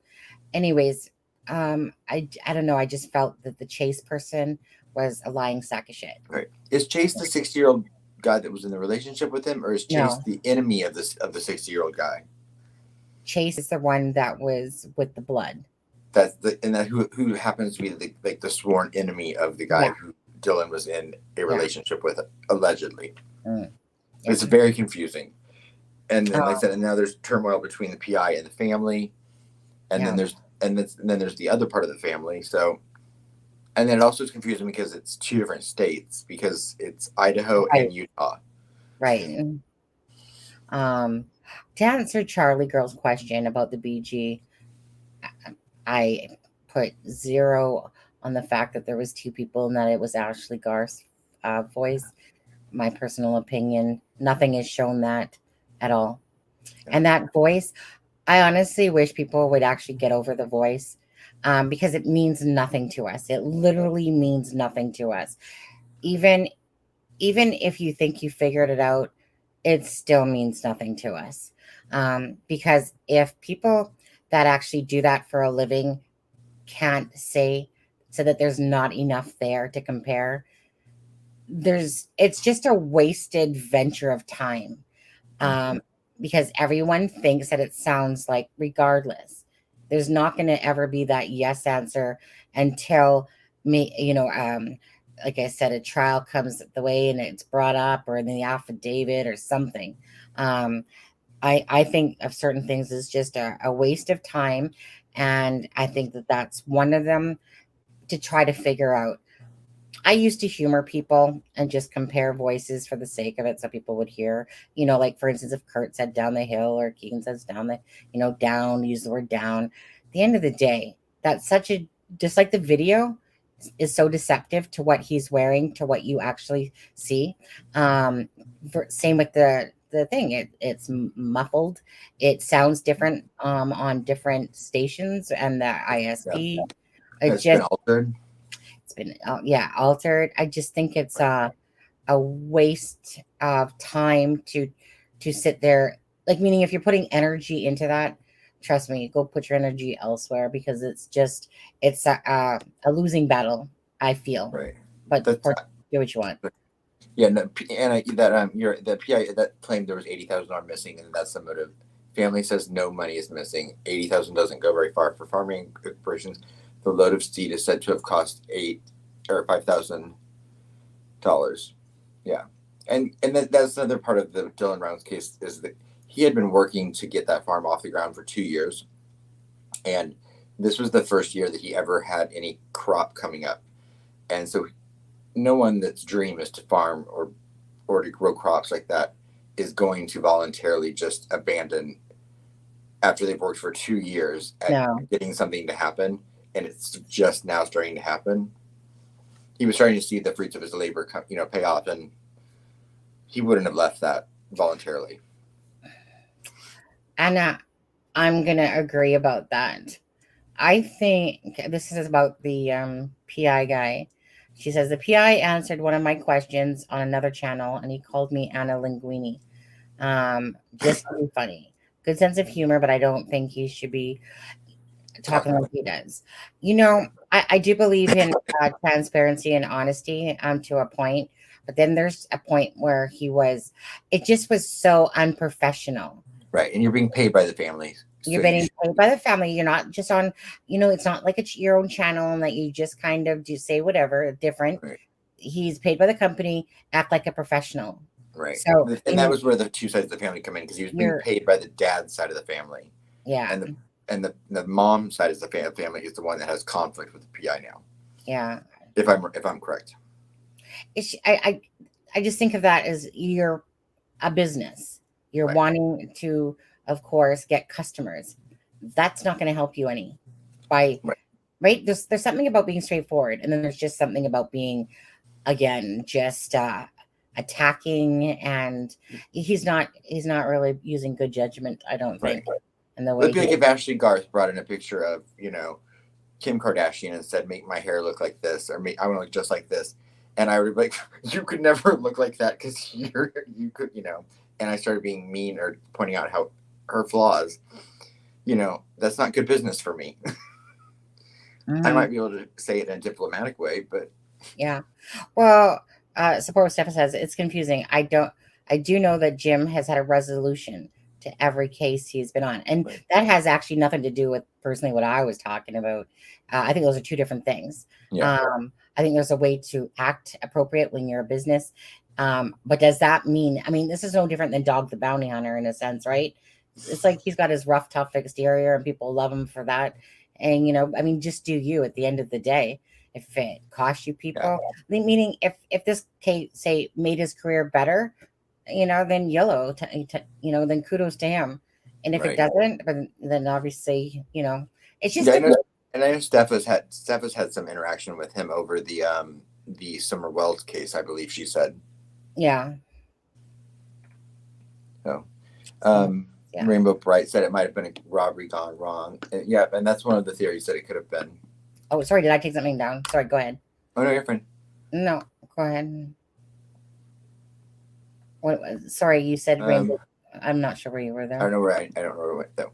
So it could have been a robbery gone wrong.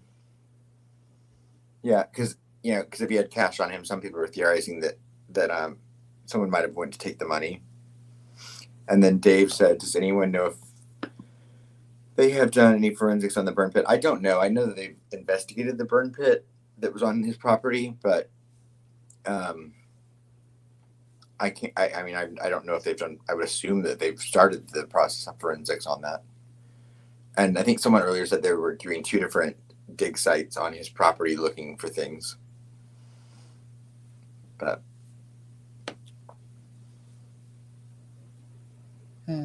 but if anyone has any more information about the Dylan Rounds case or anything and wants to talk about it more, call in or drop some whatever. Yeah, what's wrong with everyone tonight? Come on, there's got to be one person out there that wants to go, hey, I want to see this. And we know we're all here for true crime, so everyone's got to have a true crime case, that they want to talk about. Yeah. You all shy, all 80 of you? All I get from the audio is that the BG has a well-modulated, calm voice. Yeah. Right. And, well, I mean, his whole demeanor is calm, in a sense, really. Hands in the pocket, just the whole thing, to be honest with you. I still think that a good chunk of me still thinks that the BG was just simply the trap. Right. He's the one, because I can't picture it for the life of me that the BG has a camera on his head, headphones on, does all this stuff, and he's the one that is doing all the killing. I'm just not feeling that vibe. And then he goes and sets up the, drags them whatever through the water or maybe up the thing. Can't see that all happening. And then staging a crime scene all by himself, as I can't. There's no visual there. Yeah. So I think of him as that person that there was 2 people at the end of the bridge that were there down the hill. That BG was the person that trapped the girls, in a sense, made them go down the hill and whatever. And then he basically was the cameraman, in a sense, did his part. Oh, Isaiah. Hold on.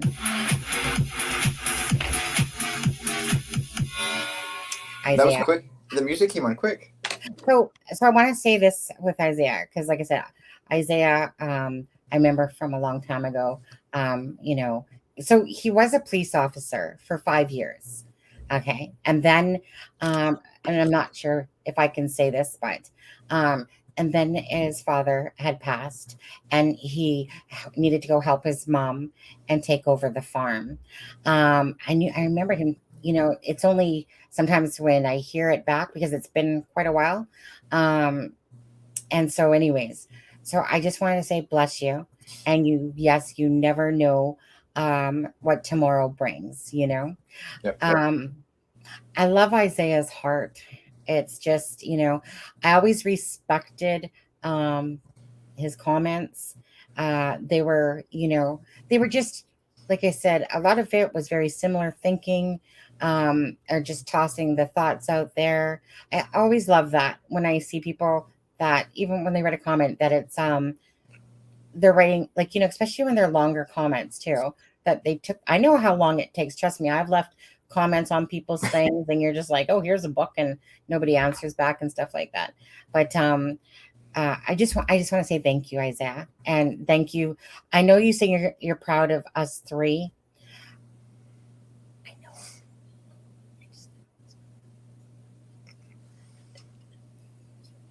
What? Right. Oh, I know.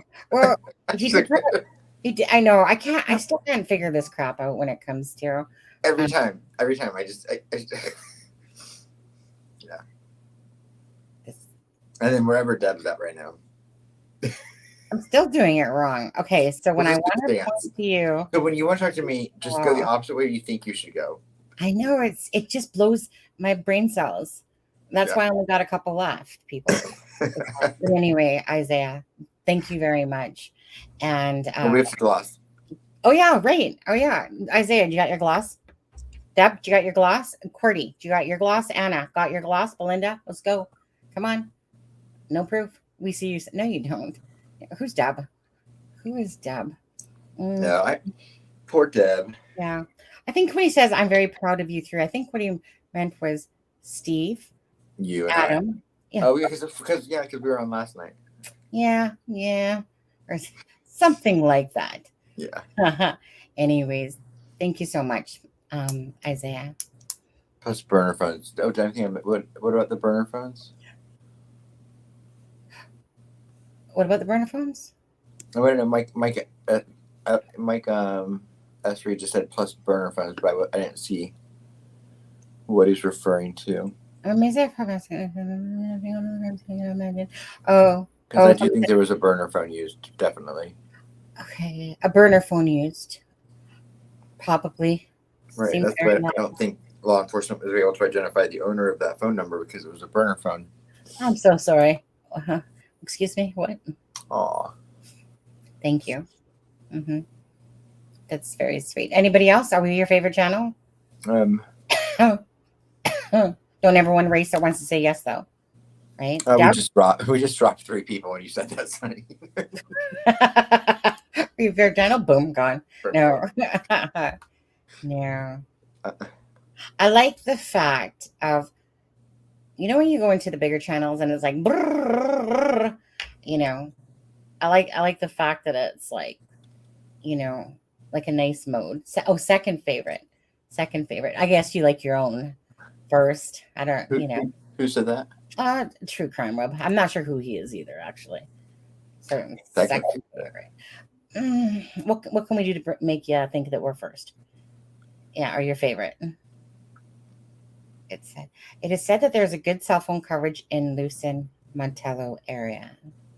Yeah, if you're talking about was the burner phone, or are you talking about the Dylan Rounds case or Delphi? I guess now I get confused because then I'm like, I think a burner phone was used in Delphi for sure. I don't know anything about the burner phones in the Dylan Rounds case.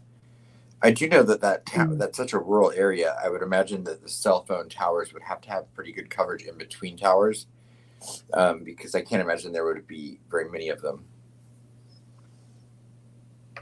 Yeah, I don't. Yeah, I'm just gonna claim plead the fifth. Is that the one where you?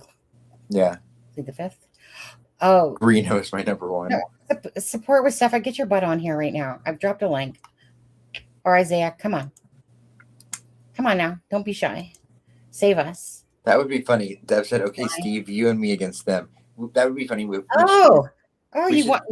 want to battle? We should do one of those like the Newlywed Game type shows, or like or Family Feud, and it be us against them. Absolutely. Mm-hmm. They would beat us so bad. The thing is that they would sit there and plan all day their plan of action. Me and you would just come in and be like, we got this. We don't need structure in our lives, right? The world's structured enough. We don't need that in our lives. We have structure. It's like, like here and there, and it's all over the map, and then we pull it together when we have to. Most times. Right. Because you miss out on things if you just stay on script the whole time. I know. It's like,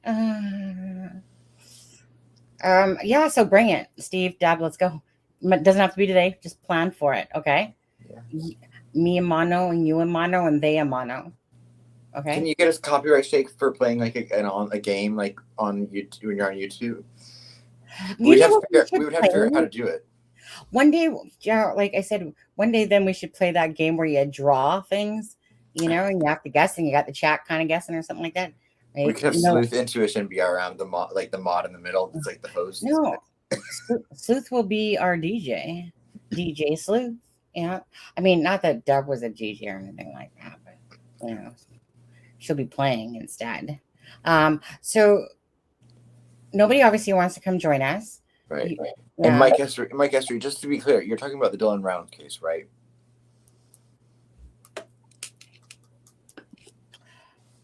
Greeno is clearly my number one buddy, to be honest, and I really don't like the way that you're talking about him right now.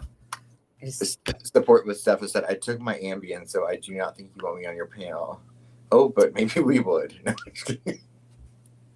The Ron Logan affidavit. That is what I was talking about as well.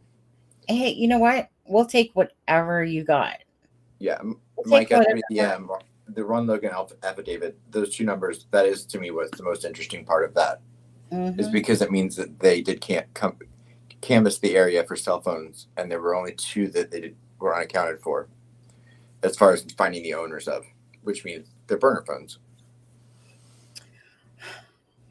I just wish it was Friday and that we could share our news. But Deb's not here today, people. This is Deb's fault why you're not hearing this information today. Just saying, because Deb's so busy that she didn't make time for us today. Right. She went hang out with her actual grandchildren today and not us. Right. Where's the priorities in this world?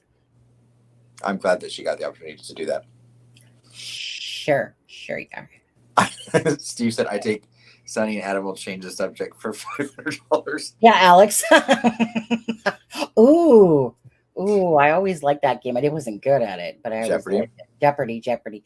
Right, because it's all U.S. questions for the most part. Yeah, I'm good at it. I like Jeopardy. I like the Newlywed Game. We could be married, and those two could, and then we'll just pretend like we know each other and stuff. I still remember playing our friends that game, the Newlywed Game, and then the question for our friends, the couples, was, what is your favorite, or what do you think your wife's favorite game is to play? And it was the funniest shit ever. So he said, mind games.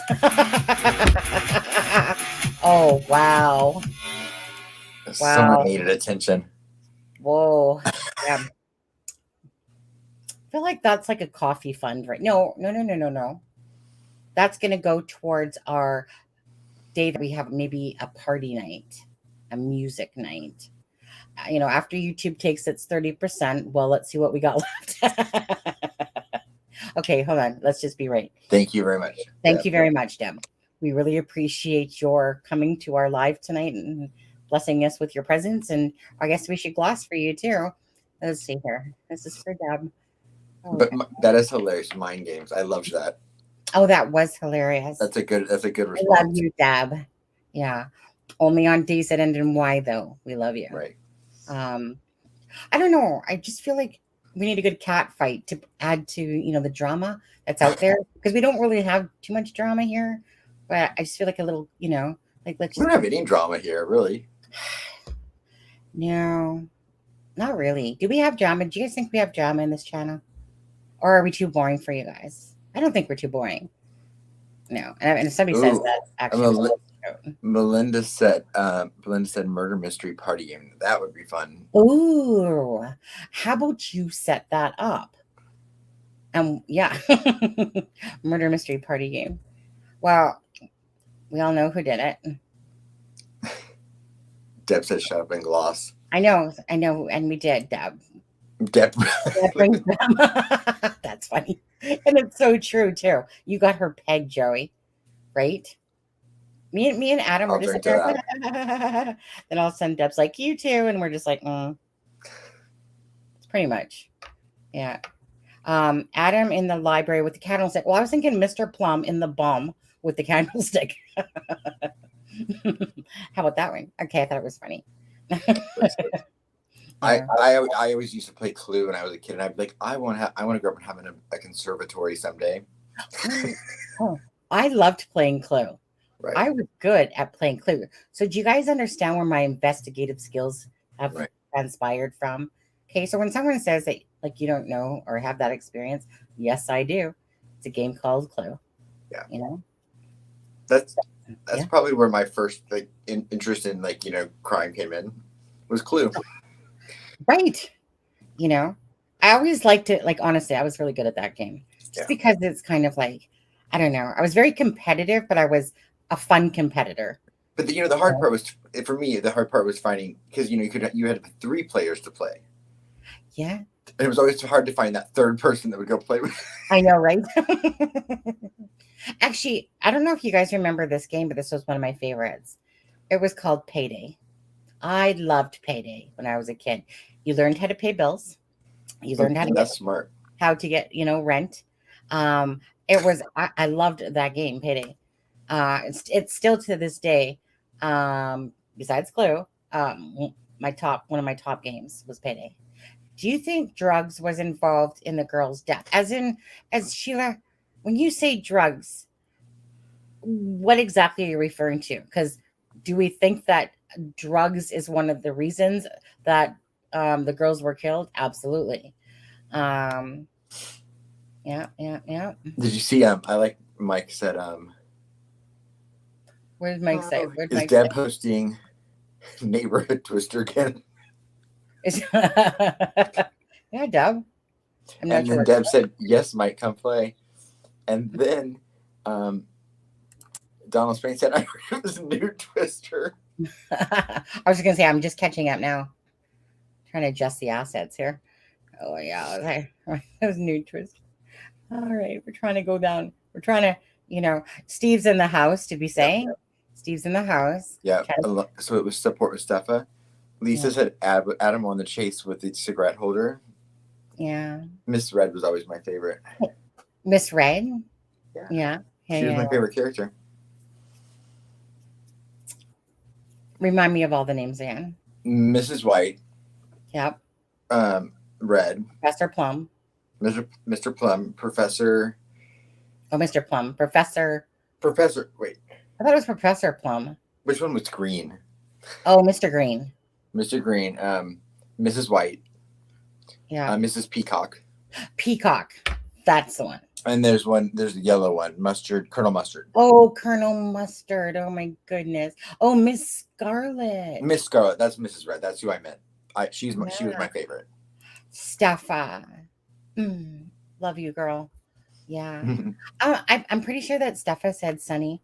She goes, Sonny, don't tell Adam and Deb, but come on my show and show me all those things that I can't understand about your pictures about Delphi. It was something like that. So I'm going to spend a night with Steffa soon in a private, not a lie, like a private. And I'm going to make her understand all my pictures that people don't understand, that are, that people don't understand visually, right, Steffa? Right. But don't tell Deb and Adam we're doing this, okay? It's just between us. We've seen the pictures. Oh, Deb. Hey, Deb. I am hosting next month. Oh, and Deb had said, Donald, were you there? LOL. And so I know, Donald, were you there? Oh. Guess, I always don't know what goes on in Indiana, especially that rich county in Indiana. Oh, hi, Chaotic Beauty. Hey, Chaotic. How are you? Hey, Chaotic. Did you want to join us since nobody else does? Hate to put pressure on you, but we're going to put it. What a build up there, too. The way you're like, since no one else does. No. See, support with stuff. I've already solved the case. It's just a matter of FBI catching up to me. That's the issue here. Yeah. Chaotic has sent me a missing child in Messenger like last night that I didn't see till tonight. And so she was found already. And I was like, well, a lot of help I would have been. So there was a child that was missing that was found and to be found. And so she sent me the message about the child being missing. And I never even saw the message until the child had already been found. Oh, Chaotic Beauty. This is crime, wine, dine, time, drink, think. It doesn't matter. Yeah, we're just talking about the Dylan Rounds case. We talked about Delphi a little bit. Talking about Friday's teaser. I was gonna ask Sunny if she knew anything about Suzanne Morphew. Any updates at all? Honestly, I haven't looked. Nothing that's going on with a resolve to, like, there's nothing in a sense new that's transpired. She's still not found. Brayden Morphew is a killer that's walking free. Where's he? Is he living in the same town, just going to his job like normal? Well, his job was his own job. Yeah. In his construction. So, yeah. I mean, is he being hired by people? Like he's just people are just treating him normally in the community? Well, the thing is, it's I think of this like Greeno. It doesn't matter how much of a shit person you are. There's still always those sapsuckers out there that go, I believe you. I believe in you. You're innocent, So yeah, there's always going to be those people, Barry goes to court tomorrow for vote. Does he? Thank you, Sharon. Oh, he voted. He did voter fraud too? Yes, he voted for his wife Suzanne when she was missing. Oh, and I bet I know who he voted for. Yeah. How long are you staying on? Because I'm just now getting to dinner. How about you get on and then you can have dinner later, even if it's closed. She could be in public. You can just chow down and eat with us. No pressure at all. Or somebody else could. I'm just thinking to myself, there's 84 people, and not one person besides Chaotic Beauty now wants to come sit beside us, Adam. If Deb was on, would somebody come on? Anybody? Anybody at all? Desperado. I think it's because it's not something we do very often on this channel, where it's like, Sleuth Intuition. He has call-ins all the time. Well, we're gonna start that more. So when people watch the show, I think they kind of have that they have the expectation that they kind of are going to call in and be a part of it. Whereas, we're more interactive in the chat. Yeah. I know that some people out there I love it when people come on and talk, because it creates a personal relationship as well that, like I've kept in contact with Sloopy all the time since we talked on that live. And same with Callie. We don't see Callie quite as much anymore, but where's Callie? But having her on that day was incredible. Yeah. And Steffa, I actually forget about it most times because we're just not used to doing it. Well, but the people that we do it with, they stick out in my mind because then I feel like I have a personal connection with them. Yeah. I mean, because even before I kind of started talking to you, like even some of the people that would call in on your show when I was watching a few of the episodes before I even went in the chat or anything like that, you know, like I felt like I knew who these people were just because they would call in. Yeah, absolutely. I'm absolutely, if Deborah on. Lisa? Yeah. Whoa. Wow. I'm going to punch those teeth in that little emoji. Yeah, I thought I had a personal connection with Lisa, but I guess she felt it more with Deb. Well, don't tell Lisa, but did we really want her in here tonight anyway? Well, she was pretty invaluable talking the other night to us about things. That's true enough. Lisa, did you want to come back on? Any more than Deb. SOS. We're sinking ship over here. No. Oh, there he is. I like him.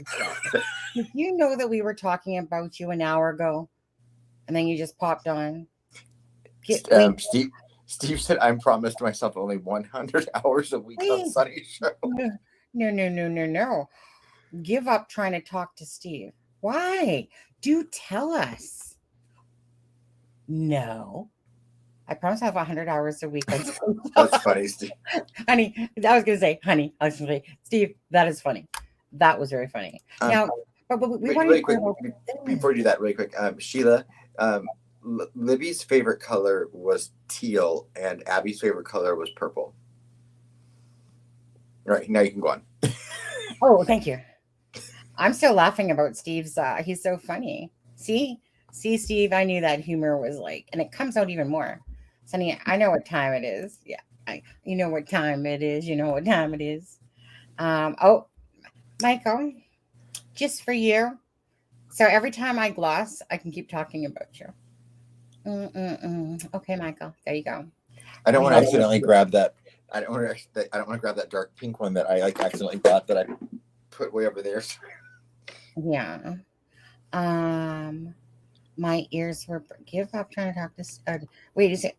Wait, I was just hoping. Is this drama? I just want to know if this is drama, or if I'd taken this the wrong way. And then it says my ears were burning. Of course they were. Deb says she loves you. Well, I think she used the word we. Yeah. Oh, those juicy lips. Oh, this is true. You're gonna have to be specific, though. Who are you talking to, Michael? Yeah, Michael. I feel like you're talking to Adam. Mm-hmm. No.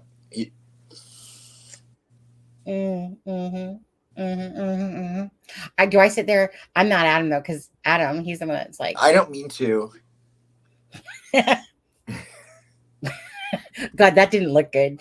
Put that in slow motion, and you're gonna be like triple chin, crimson chin.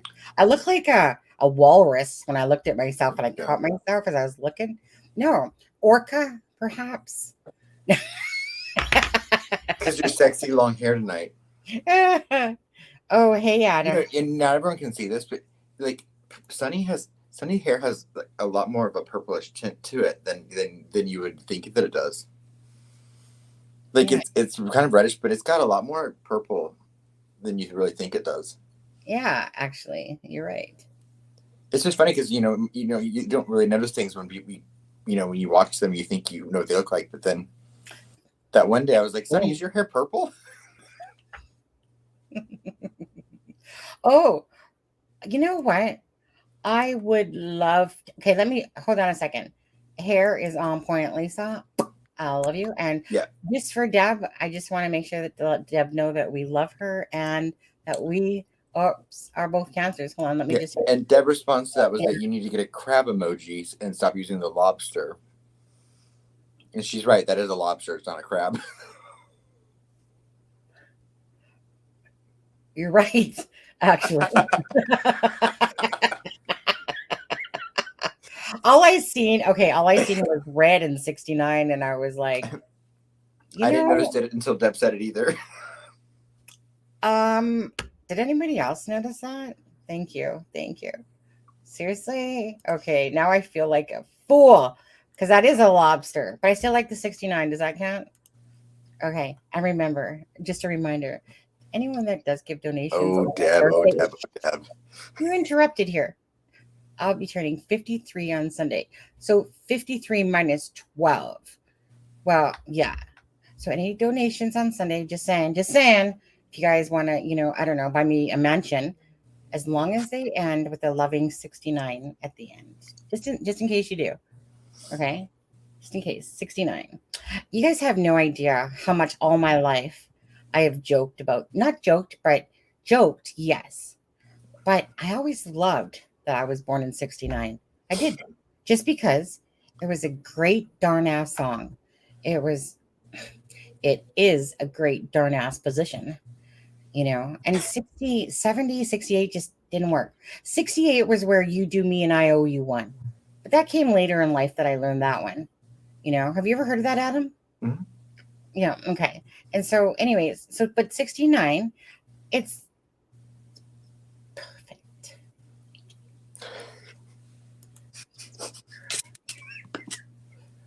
What are you reading? Oh, what are you laughing at? Oh God. I thought Deb had crabs. Well, Deb wasn't going to tell anyone about that. Thanks for calling her out for sure on that one. Yeah, we're going to keep that one a little secret. Mm-hmm.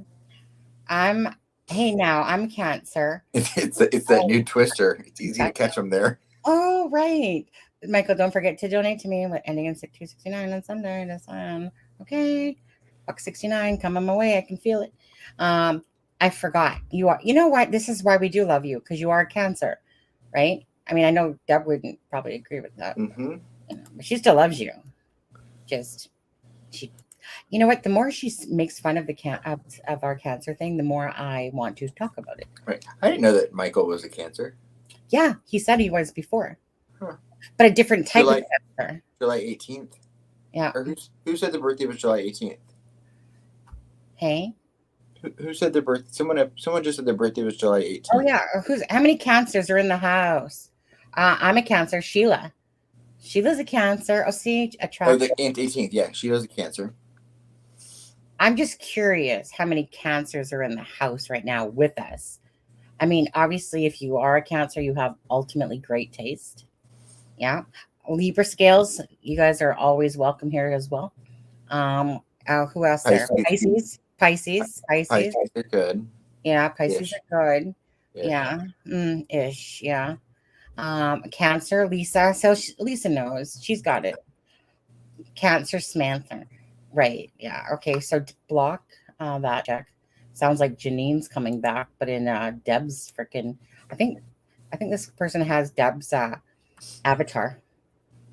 I think I need to go to her channel to make sure it's legit. The bridge burner. Where's the lip gloss? Okay, no, we've glossed up plenty. I have not seen it, but did Bridge Burner put out a video about like Cody Patty and Shane Evans? So, Charlie, you have my birthday. Yeah. Charlie Girl 713. Oh, Charlie Girl, yeah. Hey, Zen Monkey. No. Friday's the special night with Delphi. The day that you people learn who is said to have murdered the girls. I love Virgos. Yes. Mm-hmm. Leos, female. I like females that are Leos, and I love Virgos. Yeah, but 69 for the birthday one. I'll put up. We get it, Sunny. We get it. It's your birthday. Well, no, I mean Zen Monkey just kept talking about 69, so I had to go with it. Yeah. I'm playing. I usually don't care about my birthday. This time I feel like I do. You should. Yeah, I don't. Well, I have a twin, right? I'm still going to ask her if she wants to come on the live. I still know I'm going to get a no. But whatever, I'll come celebrate with you guys. Right? I must have food taste. I'm married to a Cancer. Close. That's close enough. Leo, you can join us. Yeah. I mean, pretty much anyone from the zodiac sign can join us. Doesn't mean we like you. Virgo. Oh, get out of here. No, I'm just kidding. I love Virgos. No, I love Virgos. I'm just kidding. Taurus is the best. Taurus. Ooh. One of the exes, Taurus. He was a beast. My sister, my youngest sister is a Taurus, and I like her a lot, but she fits all the annoying parts of Tauruses. Yeah, Bridge Burner, are you over there burning bridges around YouTube? Yeah. The Taurus is the best. Let's just bypass that, Sharon. Sunny's life path number. The powerhouse path number is 8. It is pretty foul. Actually, yeah. What does that mean? Life path number, the powerhouse number. You know what? You Google it, and then it gives you. Yeah. I don't know how to do that, but okay. I just remember doing it, and it's like a number thing, and that putting your birthday. Yeah. Tells you what your powerhouse number is. Sometimes I go play with the freaking there's these sites, of course, where you go and pick out like 10 tarot cards, and sometimes I'll do that just for the fun of it here and there. I mean, I don't really need to, as I have my own and I'm pretty psychic myself, right? According to I like the way your husband say when I said, "Tell us, does she keep the crystal ball in the bedroom or the living room?" And he goes, "Which one?" My smart ass husband. Yeah, I should know better than to let him clear the air on anything. That's fun. Yeah. Whine me, dine me, and 69 me. Cancer is my soul connection. I'm an Aries. Okay, I can get that. I get the vibe there on that one for sure. My ex was an Aries. 12 years, 13 years. Yeah. Aries men though different. Like I connected with an Aries, but there was something about. It was like if I read our signs, they were very similar, but I felt like he was more selfish. But it's fire and water. Oh, yeah. Yeah, right. Fire and water. Enough said. But the selfish part, I could go with you on that. Was in reference to my ex. Yeah, I know we need sketchy. You know what? I can't really do impressions. Yeah, I know. And sketchy, like, what's his name? Wait, isn't that Bridge Burner? It's Bridge Burner. Bridge Burner, get your ass on here. Come on. come support it. You know what, Bridge Burner? We'll give you an extra special entry to our Friday Night Live ahead of time. Yeah. Wait, Sonny, you have been. We'll let you come sit with us. Is there anyone not in the Zodiac? Yeah, no, everyone's in the Zodiac at least. You have been holding out with us with your tarot. Yeah. Well, I know. You know what? Can I just not lie here like I always don't? But I have about 3 packs of tarot cards that I bought, and they are still pleasantly sealed up in their cases. I'm yet to take them out of there. One day I will, just for the sake of it. Call in Sketchy. I know you little boob. Get on here right now. Right now. Right now. You want attitude? Give me attitude. Just get on here. Everybody else is really busy and couldn't make it. So you're a backup. My ass is getting sore. Just saying. Sketchy. All right. Well, I'm gonna go give the toilet a drink. I'll be I right was back. just going to say I'll be right back, but Okay, you know what, you guys? I'm gonna put up the cryptic note, and me and Adam are gonna be right back. Sketchy, you just get yourself prepared, do whatever you have to do. Then you want to come join us, perhaps. So hold on, I'm gonna share this. Adam, you can start if you want, but I'm just gonna put up this cryptic note here again. Okay, and you guys can wonder if it has anything to do with Friday night whatsoever. Let's just find it. Share screen. There we go. Deb Sleuth and all his followers turned on me. Bunch of frauds. Tried to strike my channel. Oh, really? Really? Do tell. Do you want to come on the live and talk all about it? With a cancer. And we are like complete opposites, but we complement each other. Oh, beautiful. Okay. Yes, do tell. Be right back, guys. You guys can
Who let the dogs I out? heard the dogs barking.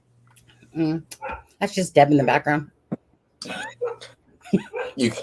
I came back and you weren't here yet, and so I was like, I don't want I to know. talk by myself yet. I'm literally So in the just played that video. bathroom. I know. I'm in the bathroom, right? Giving the toilet a drink.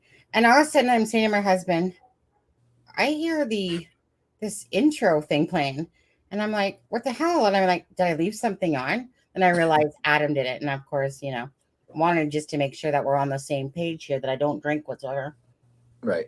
But we just been talking about tarot cards, and so I was like, oh, better play Sonny's little. Yeah, absolutely. So I just want to make sure no, put down that bottle. Right, diabetes, for fuck's sake. You know what? I could just a little. It was just a little, Deb. It was like 4 sips worth. I just wanted to prove my critics wrong. Right. Yeah, just make sure that they fully understood that I'm a lush, and I barely made it to the chair right now. Actually, I'm not sure how I survived that. Yeah, but anyway. Yeah, no, I don't know. As far as I don't know what drama's going on, but yeah, I don't want Sketchy to go anywhere. I was just I don't want Bridgeburner to go anywhere. Let me give Bridgeburner advice. Okay, when people toss lemons, you make a lemonade, and then you go, you know what? Kiss my ass to them people, whoever those people are, and you're gonna be like, I'm just gonna do me. People don't like it, too bad. Right. But I'm just gonna do. I thought Bridgeburner I thought he and Sleuth were cool, like when he called it and stuff. So, but I've not seen anything. I don't know what's been going on. Although I did send you a message because I said to me something happened with Randy, because I had heard something about him taking his videos down, but I don't know anything past that, so I just wasn't sure what was going on. My thing is this. I know we don't pay that much attention, which is like, yeah. My thing is this: is that, like I said, there's people that are going to try to bring you down all the time. I'm pretty resilient to that stuff. I have my days where I'm like, at first, not anymore, but I used to. I have these days where I'm like, forget it. What's the point? I'm trying to, be caring, and people are, trying to belittle me or, call me all these names and stuff like that. And then I was like, hold on a second. I'd actually have to care. And I just don't. And hence why I still don't pay attention what Graz is doing. I don't pay attention really to what anyone's doing. I just come on to do my thing. Again, the people that know you're sincere or what you're about, right? There's those people that love you and understand and see your heart through and through. And then there's the people there that, like I said, that will always try to attack good people. And I see it happen in real life, and I see it happen on here. And meaning I'm so over people being that way. I don't have the time of day for it. In fact, I really just laugh it off, because I'm not wasting my energy on those type of personalities. Really, I don't mind making fun of them, type of thing. But to get mad, what's the point, really? It's just wasting energy on people I don't care about. I only really truly care about the people that show their support. But it's show that their support because they care. And right. I'm not here, or we're not here even to try to show fluff or try to add titles that are deceptive to what we're showing. We're just, I'm just a very straight up person. And if people can't see that and they want to try to say other things, too bad for them. Right. Again, not a me problem, you problem. Because right. And I'm sorry. No, I'm good. I'm good. I would say I don't have problems with other channels if they have different opinions, or if they, as long as that they're not deceptive, and as long as they're not just full of shit. Like, I do have problems with a few channels, but yeah. But if someone, I can go on someone's channel, watch their channel, disagree with some of the stuff they say, and still like them. I don't know. I see it. You see this coming. Look at this. What's this? What's this? Yeah. What's this? The club lost animal mind. I was running after. Oh, I'm with you. I am so with you. But you know what? I'm good. I got 1 day left to work, and then I'm on holidays. I need to get a video ready for what's on Sunday again, Adam? Is that my birthday? I don't know. Wait, Sunday. I gotta get tomorrow's Friday's video. Go ahead. You were born in 1960.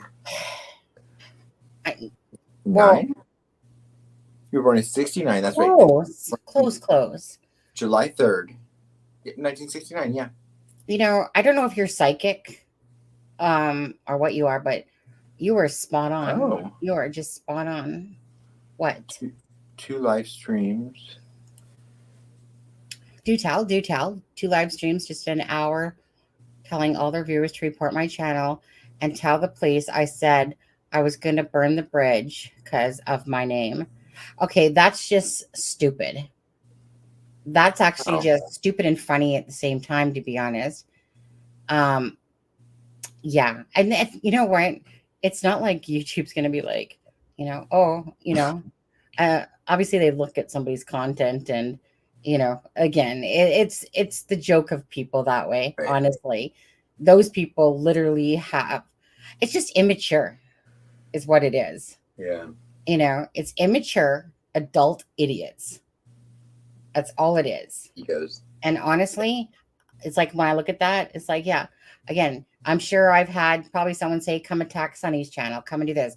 If I'm doing the right things, I'm not worried about it whatsoever. Like I said, let idiots be idiots, and I just go on my merry way. So I'm sorry if you feel like you're getting a punch in the stomach and gut by that. I know it's not, it's not nice that people go out of their way to do that. But all I can say is, not really circumstances, so just it's one of those things. Laugh at it, because if you're doing right things and whatever, it's right. Just a joke. It's if you want to just be funny and laugh, then you're sketchy, and then you're allowed to come on here and release it. Yeah, release it in jokes. If you want, release it in jokes. We don't care. It's my favorite form of communication. Yeah, absolutely. We know what Sunny says. It involves the year she was born. Correct. I learned to find the good in each creator. We could come together and solve this. Yeah, if people would just stay in their own damn lanes and worry about themselves instead of other creators, or maybe try to give offerings to work together instead of apart, that would be great. But then this world, I guess, would be pretty boring if people were nice to each other. What a silly idea. What a silly idea. People are there's a lot of mentally ill people. But you know what, Bridge? Some people don't get humor. But the thing is, and this just is the sad truth of it, there is more people out there that would rather bring you down, would rather hurt you than build you up. Because people are, in general, most people are just like that, right? And then they claim that they're very kind and nice and type of thing. And some of them hide behind their Bibles after they are, I've seen some really wicked stuff go on. And it's amazing what adults will do to each other. Right. Well, it's just like the joke of when you had that giant bottle of whatever you had gotten for Christmas a year or so ago, and you would pull it out and pretend, and it lasted you and then all of a sudden you were an alcoholic that drinks every day. Of course. Oh, and I did tarot readings that I didn't know about either. Because you would joke about things, and you're like, so it's all of a sudden, well, she's just an alcoholic that lives in the Walmart parking lot. Hence why the funny video came out. Right. Because honestly, I mean, the best way is just to laugh at it. And, and then those idiots will go away and they'll find somebody else to attack. It's just the way that they work. It's like a pack rats. I've never watched Randy. I've never watched Randy's live. I know he did lives by himself. No, I didn't either.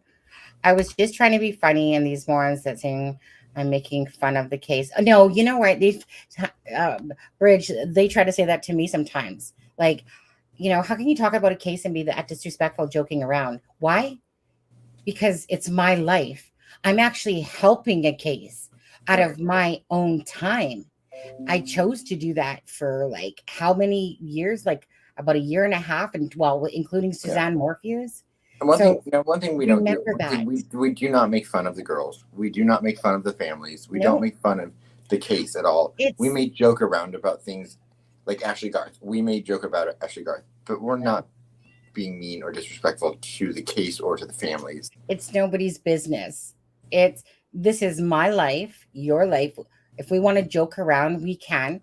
And anyone that like has a brain cell, they know that we're here to dive into the case, but at the same time that we can find the humor. We're allowed to do that, because I love those people that preach it as if they sit on this higher pedestal than other people. So honestly, those people, bridge burner, and those people are the ones with issues. It's not the people that are trying to bring love and light or Right. care. They're the ones with the issues. So that's where I instantly would rather be me than them. But at the end of the day, it's their own issues. People want to Yeah. tell people how to do their lives, what they should say, what they should think. Well, there's a ton of dicks out there. That is a guaranteed. But at the end of the day, those ones will fall off, because you don't entertain them. You bore them. And anyways, and all I do is use that good old block button.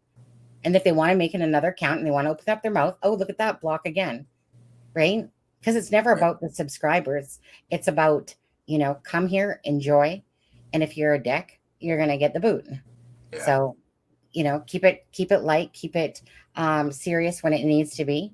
But again, what are we, robots that we only can show one emotion? And if we're laughing, that somehow that's disrespecting to two girls that have been murdered, even though I'm giving and Dab and Adam and other creators and people in here are given their time to, out of their own time slot, in a sense, to care about a case. So if people, hey, my things show it. If people look at, if people want to be judgmental on that, let them. It just shows what type of person they are at the end of the day, bridge burner. So just remember that. Like I said, have the steel skin, because they're not worth it. They just are not worth it. And I'll laugh any day. I mean, I even when Graz made fun of me that I was a tranny or something. I mean, I had a good laugh with the guys putting the freaking plunger on his, titty and any type of thing, and it made me laugh. I was like, yeah, but but it was because he was dissing other creators is more what pissed me off. It wasn't even so much about myself. It was just the fact that somebody actually spends all this time to put others down. What's so good about that? What good person keeps doing things like that? That's not a good person. It's not a good person. A good person would try to build people up.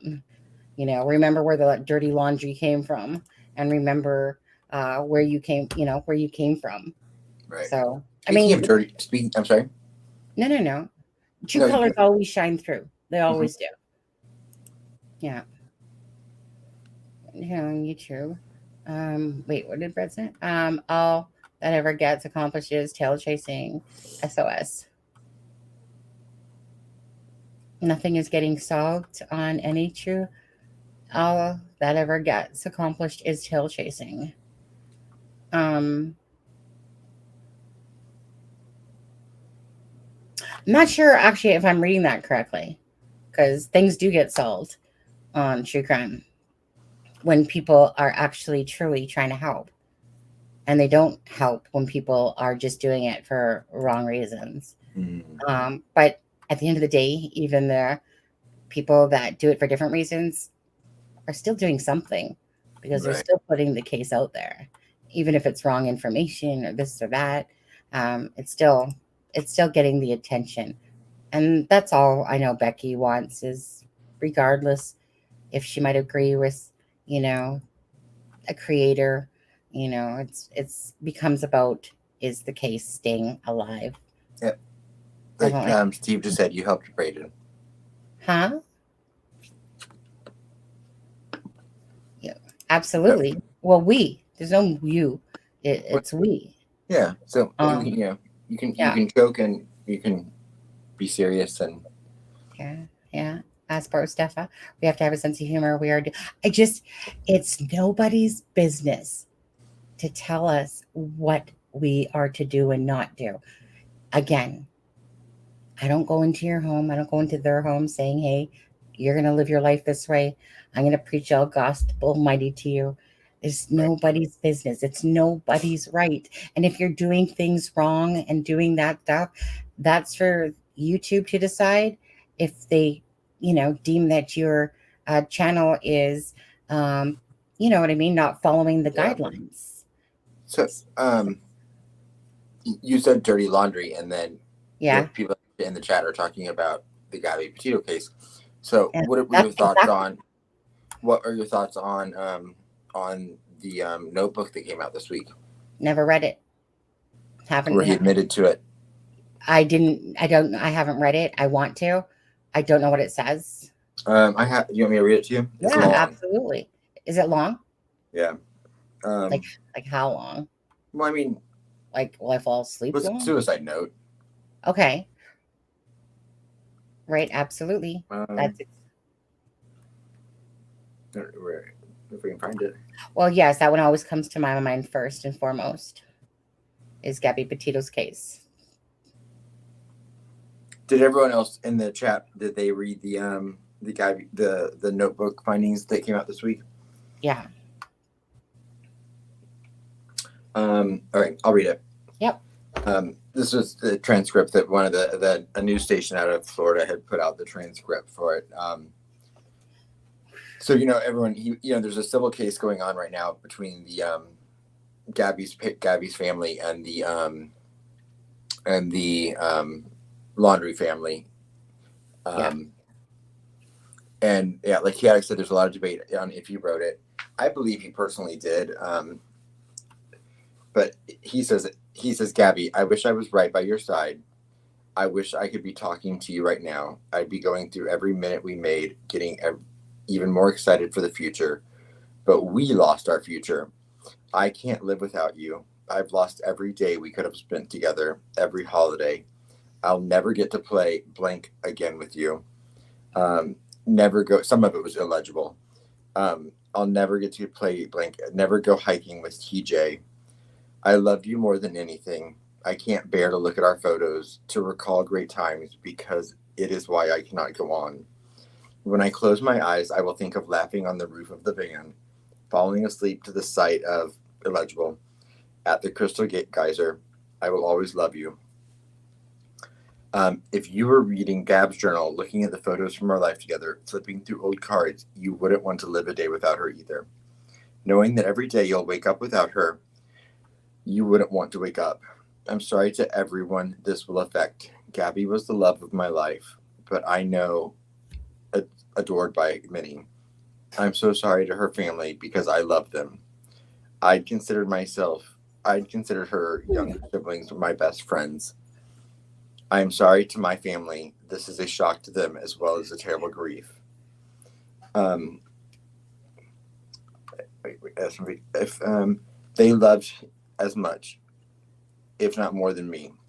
This was a new daughter to my mother and aunt to my nephews. Please do not make this harder for them. This occurred as an unexpected tragedy. Rushing back to our car, trying to cross the streams,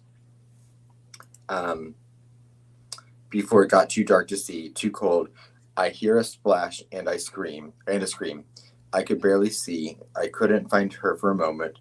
I shouted her name. I found her breathing heavily, gasping, illegible. She was freezing cold, illegible. The blazing hot national parks in Utah. The temperature had dropped. What? Can you stop, Brayden? Yeah. So, I'm sorry. Can you read that little part again? So he found her. He said that they were rushing back to their van and she fell in the creek, and he didn't see. He looked down and she had fallen in the creek and had injured herself. Okay. So I couldn't carry her to safety.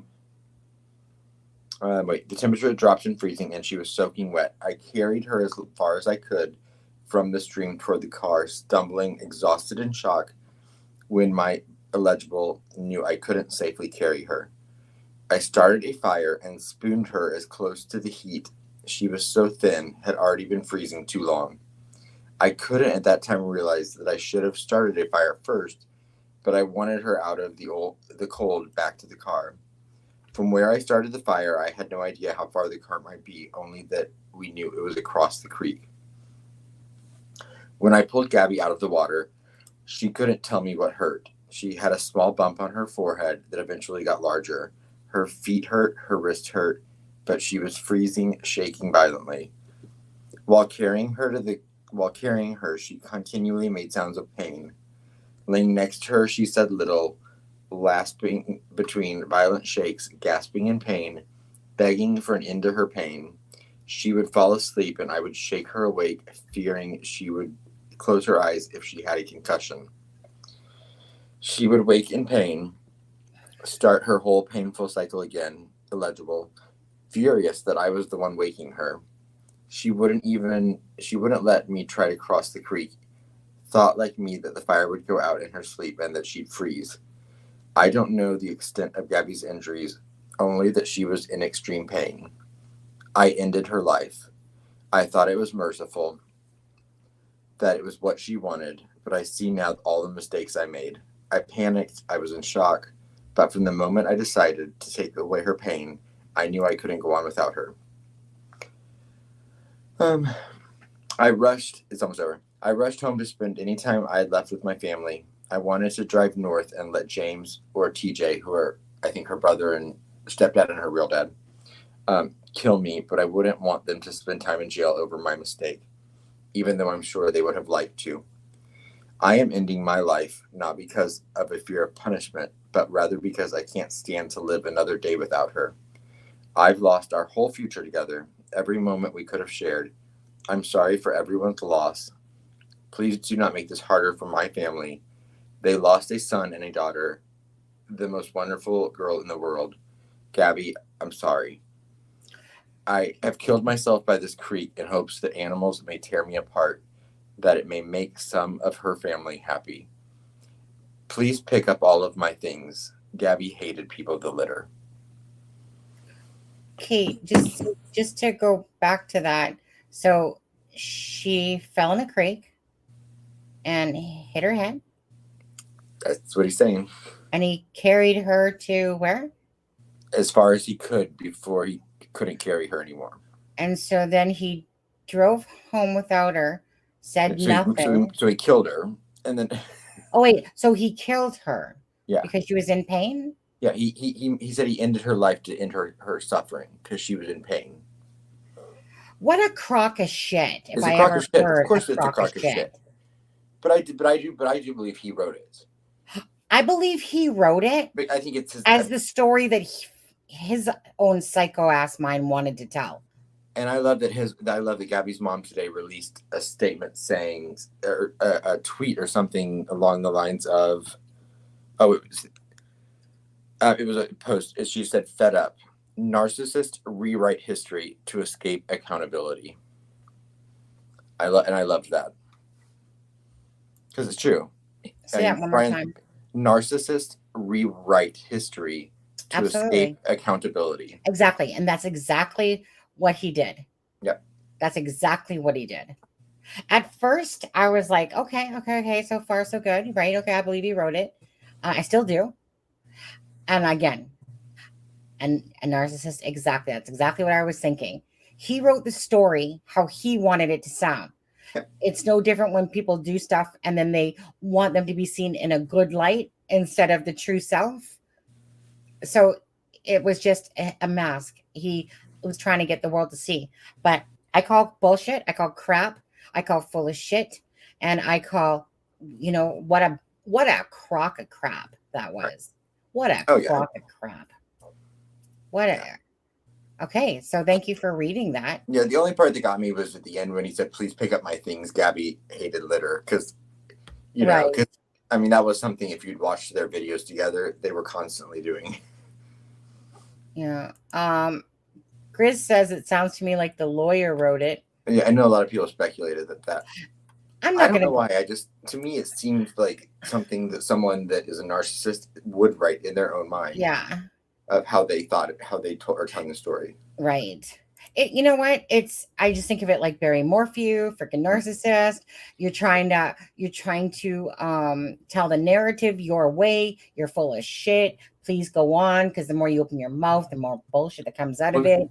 Because if you look at little clues with narcissists, like he couldn't stop himself in that post from mentioning that Gabby was yelling at him. Yeah. That he woke her up to keep her protected from not having a concussion. So they still have to put blame on the person that they killed.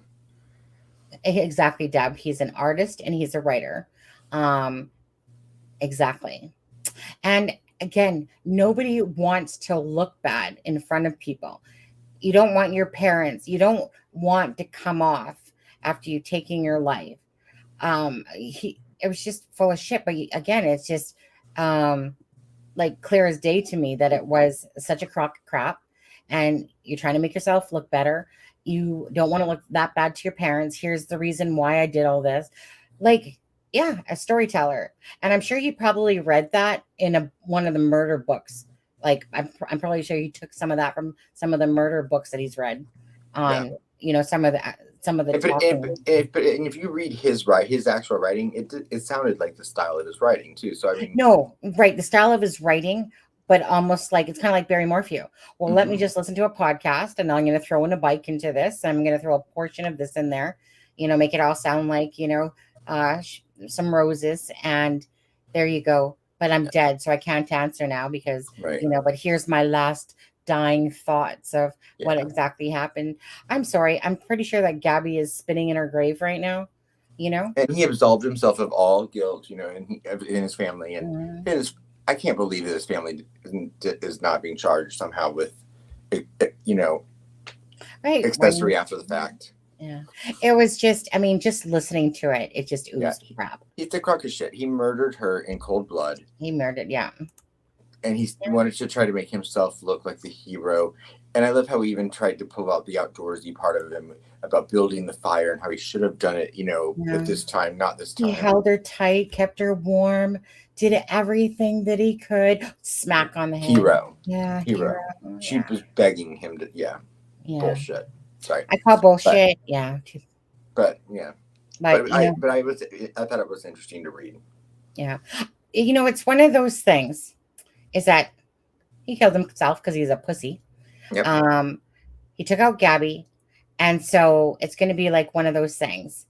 People will never know the truth properly because they're going to debate over it. Did he write it? Was it true? Does it not? Anyone, to me, like I said, with common sense here, will take just hearing it. If it doesn't sound truthful to the ear, my grandma always talked about, if it doesn't sound truthful to the ear, it's because it's not. And that didn't sound truthful to the ear, listening to that. Yeah. But I didn't know what was in it. I kept seeing it. Well, I couldn't read. I was zooming in trying to actually read the handwriting, and I couldn't. And so when I came across that news article that had released a transcript version of it, I was like, oh, I can read this. Maybe she said she'd rather be dead than spend another minute with him, and he took it literally. Right. Well, sadly, what probably happened is she probably criticized something that hurt his ego to the point he couldn't handle it. Yeah. Oh yeah. Something. She probably questioned his, not tying ability or something. The pulling over of the police when they pulled over, that was the truth teller right there of really the relationship of where it was. And yes, you can't take things back. There's so many things could have, would have, should have. It's not how it went. It played in the cards. It played in the universe how it was supposed to play out. Sadly, But the thing is that, right? I'm like, again, just like say Tobe Lesenby thinks that he's, like that will always be his nemesis, that freaking calling off the dogs. Just like those cops. Yep. I'm sure it's in their head. Like, we should have, could have, but no, it's not the way it played out. Right. It's not, right? So, like but no Garrett, matter, like Derek showing up at the bridge and that thought that, right. He possibly was still there when it was actually happening. Right. Oh, and Kelsey, how could you ever leave? How could you ever not, forget that? Well, there's just so many things there, right? Like Kelsey, like wishing that she never took them. Just all those things, no matter what someone says. Right. Becky crying on that interview recently about how she didn't pay attention to social media like she should have because she didn't know better. Hindsight. It's always 2020. It's always 2020. And it broke my heart to hear this. that kind of stuff. So Yeah.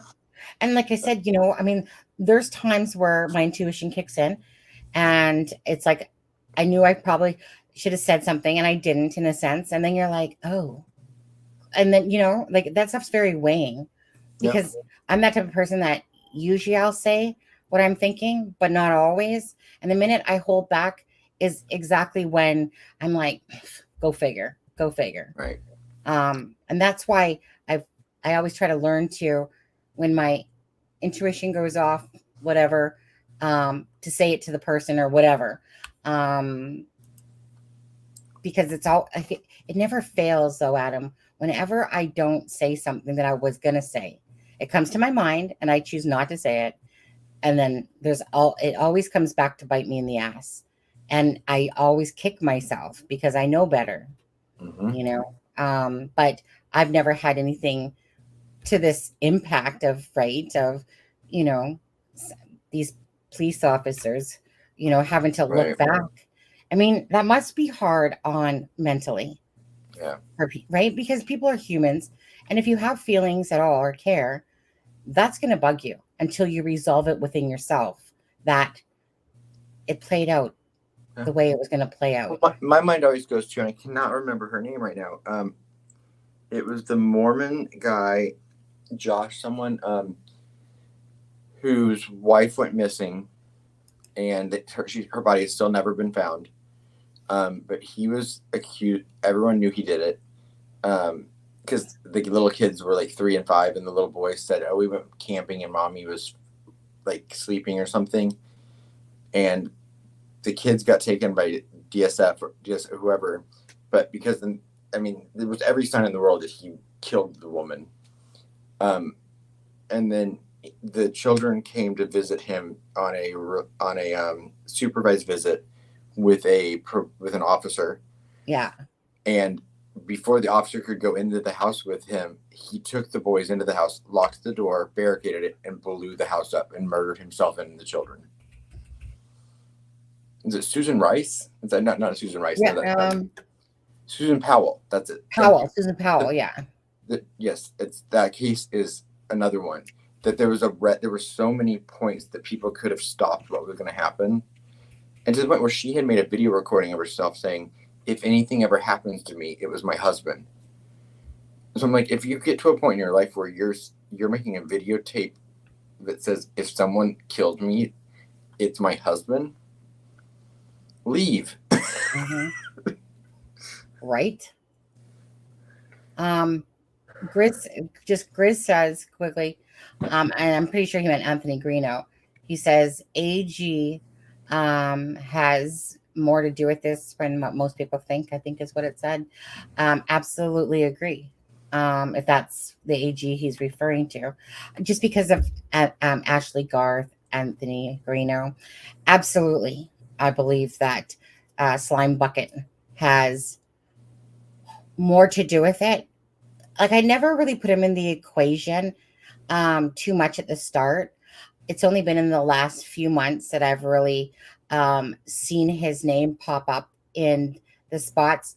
And I think what really struck me was when he kept going, no, just Sunny's POI, just no. And I'm like, really? So, because I was sitting around the other day, actually. And I was like, funny, because Keegan Dunker has Anthony Greeno on his friends list.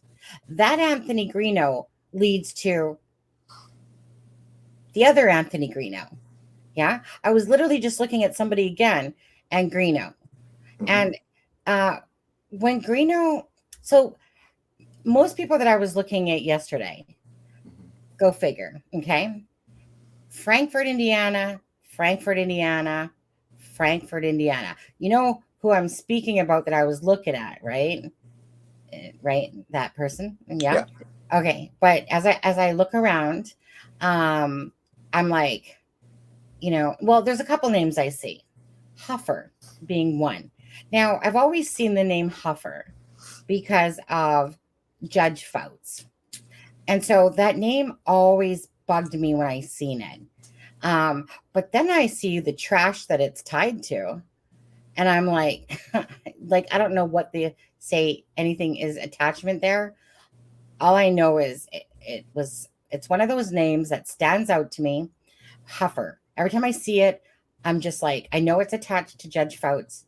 And when I see it's attached to all these slime balls, I'm like, there's something bugging me about that last name. I'm not sure what it is. Just like I don't know Mr. Slimeball, Shane Evans. There's something that is Slimeball about him too. I don't know what it is, but you feel it. Right. Doesn't mean he's involved in Delphi.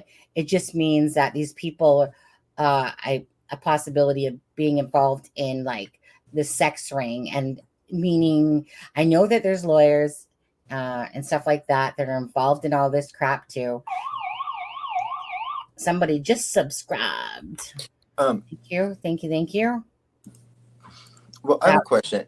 So Bad Chris, Mojo 67. Go ahead. Chris said 2 interviews with Ellie confiscating his phone, nine in the first interview. I'm assuming he means Greeno. Pull whose page up by chance? We're having 2 different conversations now. I think so. I don't know. Okay, go ahead. You were still on the Greeno thing. No, I was. So I was speaking to someone. I've been curious about this as well, because someone brought to my attention that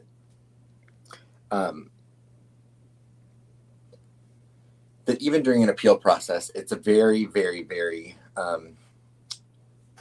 unlikely for someone to await an appeal in a county jail for the type of charges that he has, convictions that he has, and the amount of money that a state would spend on the extradition process to bring someone back to a state when the amount of child support they owed compared to some other people wasn't as much as one would think. And the person I was speaking to consulted 2 different defense attorneys in Indiana. Both said that is bizarre that he got extradited, and it is something they've never seen someone get extradited for what he got extradited for in the state of Indiana, and that they can find no legal reasoning. And they looked into the my case part of the my case that only lawyers can see and people like that, and that there is nothing that should keep him from being assigned to a correctional facility. Like, so why he's sitting in Carroll County Jail makes no sense. But I don't know the whole Greeno thing, so well, I was gonna say that's just the information that was relayed to me, and well, and this was by someone that I 100% know is a credible person and believe. Correct. Greeno knows, I feel, what happened. He was either part of it. Like, he's such a slime. He was probably part of the whole damn thing. Because he's just a slime. And then turns around and would be like, I want that reward money. Here, I'm going to make myself look good. And I'm going to, bring out the case and blah, blah. Like, everything he does is for ulterior motives. Like I said, there's nothing good about this person. There's just nothing. It's buried deep within the layers of whatever hurt and pain and different things he went through in his life that have created the little monster that is of today. And he's just not a good person. So he hasn't learned from his mistakes. He's just not a good person. Simple as that. He oozes slime. He is slime. He does nothing. Like, people think, oh, like, he does like such a great job at Delphi. Really? What's his sole purpose for helping with Delphi? What's his sole purpose? But even if you take all of the personality stuff away, take away, like, because right, take it away. I didn't know Greeno. Like, I don't, he was in jail when I came into YouTube. So, or he was on the run, whatever. But so if you take all that away and you just look at what logic, where's their logic in why, or how many people do we know that have not paid child support? How many people that are, So, how many times have you ever once heard about someone being extradited from another state for being in violation of a probation because of not paying child support? Right. It's strange. It doesn't make sense. Well, how many times whenever I look up people, and I don't care what people say, how many times when I look up people is Curtis Fouts always the judge? Always. Even when it's not even in his area, you know? Well, I shouldn't say that, because I'd have to remember what Carroll County, all the different counties that are within it.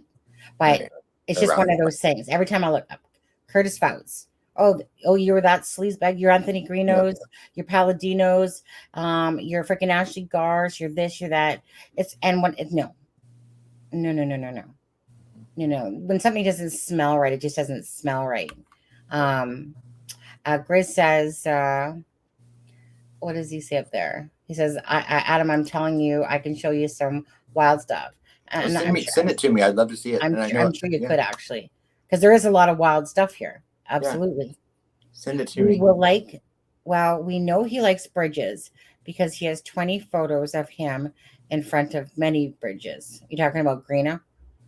Right. And I'm not even talking about all of his previous stuff. I'm just talking about if you're looking at what he's there for, what he's been convicted of, and what he's in jail for. Yeah. And then how it's being handled since his conviction, and why he got arrested for the charges he was on do not make sense. Like he tested positive for meth. Didn't they put the tracker on his girlfriend? Was it his girlfriend's car, right? Yeah, but it wasn't like a government issued one. Right. So I don't know anything about all that. Yeah. But it costs a lot of money to go get multiple states away to bring someone back and house them, wait for there to be a trial for non-child support payments. Mm-hmm. Oh, I know. And I'm not attacking Greeno. Like, I know people are going to support Greeno no matter what. I'm just saying, if you look at what this person was, convicted of and what's been happening around their case, it's odd. Yeah. Greeno to me is a distraction. Yeah. His parents put the tracker. Her parents put the tracker. Is that, yeah? I'd heard that. Yeah. So yeah. I'm not sure, but I would be Grizzly. Yeah. I'd love to send me whatever. Question, just Grizz, just a question out of the blue though. After all you've looked at now, who do you believe is the bridge guy? Have you changed your thoughts? Do you still think it's Palladino? I'm just curious if your thoughts have changed on who you think is the bridge guy.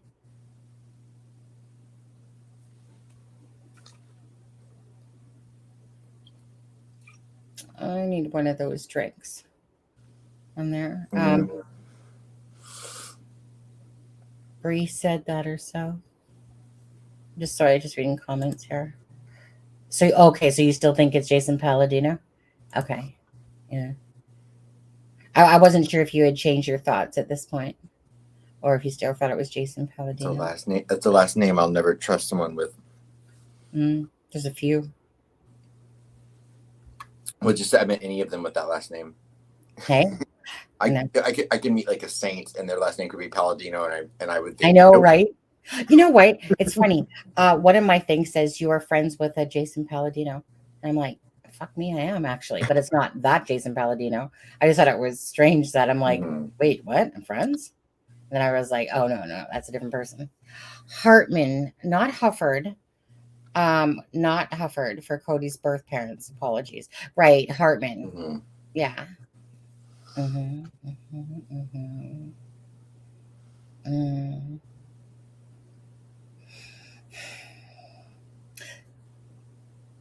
Even though we'll disagree about the BG, we're on the right track.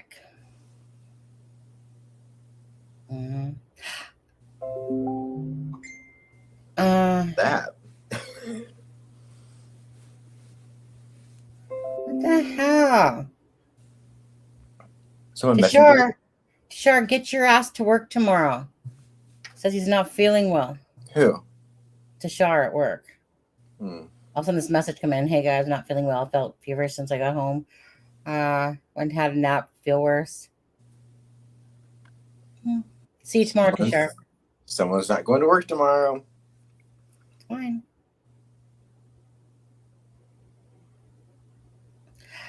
Lisa, if you're talking about Lisa, are you referring to Jason Palladino or Greeno? Let me put it this way, Chris. Because it's really hard to get connected to those people. Trust me. It's hard. You'll like tomorrow's live. It's Friday. Or Friday's live. On there. I just feel, you know what? I just feel a little bit more validated, in a sense. Like my friend that validated and said that the FBI said I was on the right track, right? I mean, I was just like, well, I know who the BG guy is. Like, meaning I'm on the right track. I know I am. So it was just a nice validation for that part. But this part validates I know, but this part validates the other things that have been some of the other things that are being said, you know? And so it's like, it's just another validation of going, crack that whip, you know? It's about justice for Abby and Libby. And so for the people that have followed my path or came along, you know, and again, maybe Grizz has some information that I'm missing for the actual whole storyline in a sense, even though it will still never be the BG. But the players, you know, and again, it's just about the connections to me of the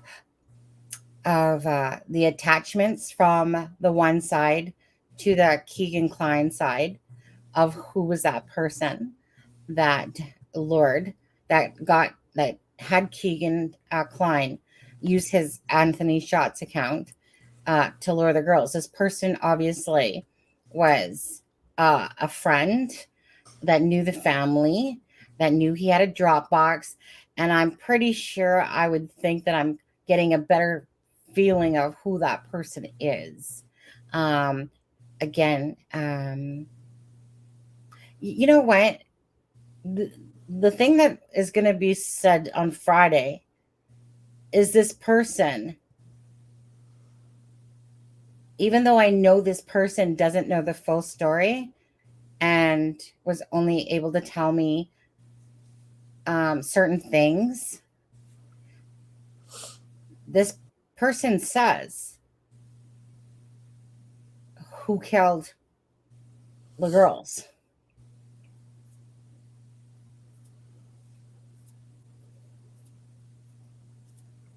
JP has the crescent moon star on her neck or his neck? JP has a crescent moon star on her neck. No, it's not a guest. Wait, what? Wait, was it a guest? Oh, I think Lisa was saying is like a. Oh yeah, no, I was reading Grizz's comment about JP. But it said her. So who is J? Am I missing a JP that's a female? JP has a crescent moon on. No, Lisa. No, Deb's not here. Can't do it. Jasmine. Who's Jasmine? Jasmine Parker? Has a crescent moon star on her neck. These people are all interconnected. Jasmine Parker, Talitha Beckley, the Grisbys, Palladinos, Garrett Kurtz, obviously. Those ones, Mark Palladino. Yeah. Jasmine. So Jasmine Parker he's speaking about. Yeah. Yeah, I'll go check that out. I didn't know that. Yeah, you know what? I used to look at those two quite a while back, back with the whole Bowen thing and stuff like that. Um, You want to let everyone know who Jasmine Parker is really quick? yeah, Jason Palladino or Julian Powell or Jasmine Parker. Okay. I wouldn't doubt it if Julian Powell, I don't know with him. Yeah. Either he's just inserting himself, but I'll only give him a little credit for knowing anything, just because he's from Peru. Has a crescent moon tattoo on a lower leg. Okay. A mineral vegetable. Is it bigger than a bread box? Sure. All over the place. I know I'm getting lost. No, hold on. I want to keep going. I think Evil, did Anna ask you about the K? Did Anna ask you about the K at the crime scene? I'm so curious about that K at the crime scene. Was it just an old thing? Like an old K on there? Or is it somebody leaving a mark?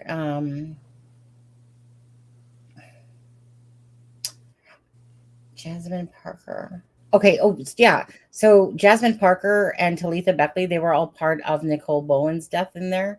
But aside from that, Jasmine Parker and no, hold on, who was involved? Jasmine Parker. Mm-hmm. No, I'm trying to think of the Grigsby one where there's Mark Palladino, the father and son of the Grigsbys, and was it Jasmine Parker and Talitha Beckley again that had robbed someone?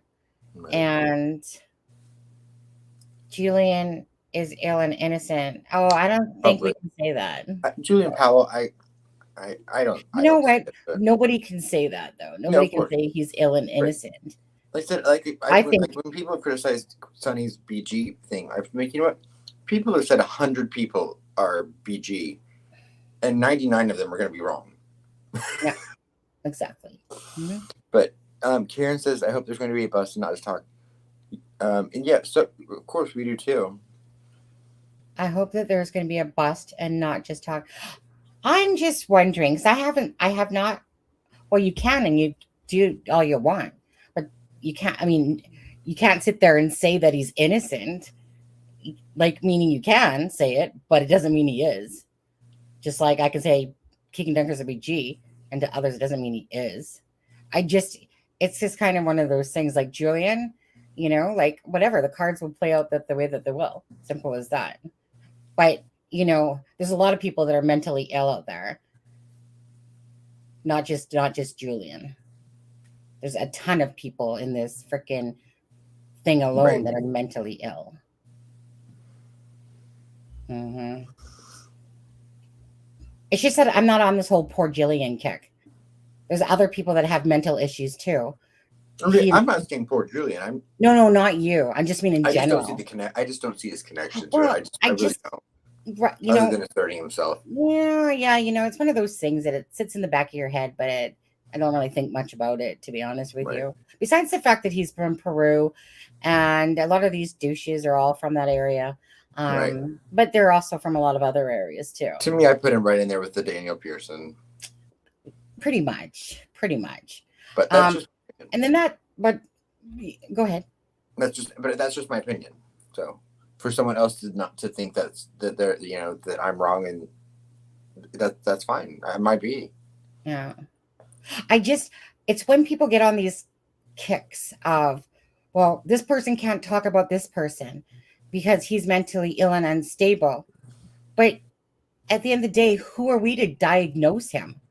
It's not our job to diagnose people, even though there's a lot of unstable people here. But meaning it's not just Julian Powell. There's a ton of whackjacks, in this whole thing.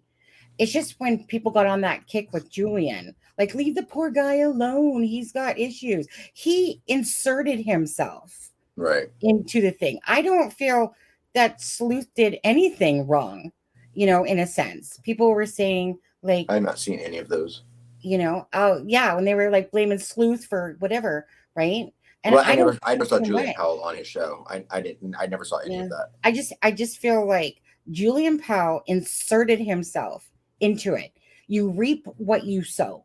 You're accountable for your own decisions. He chose to talk on Sleuth's channel. That was his choice.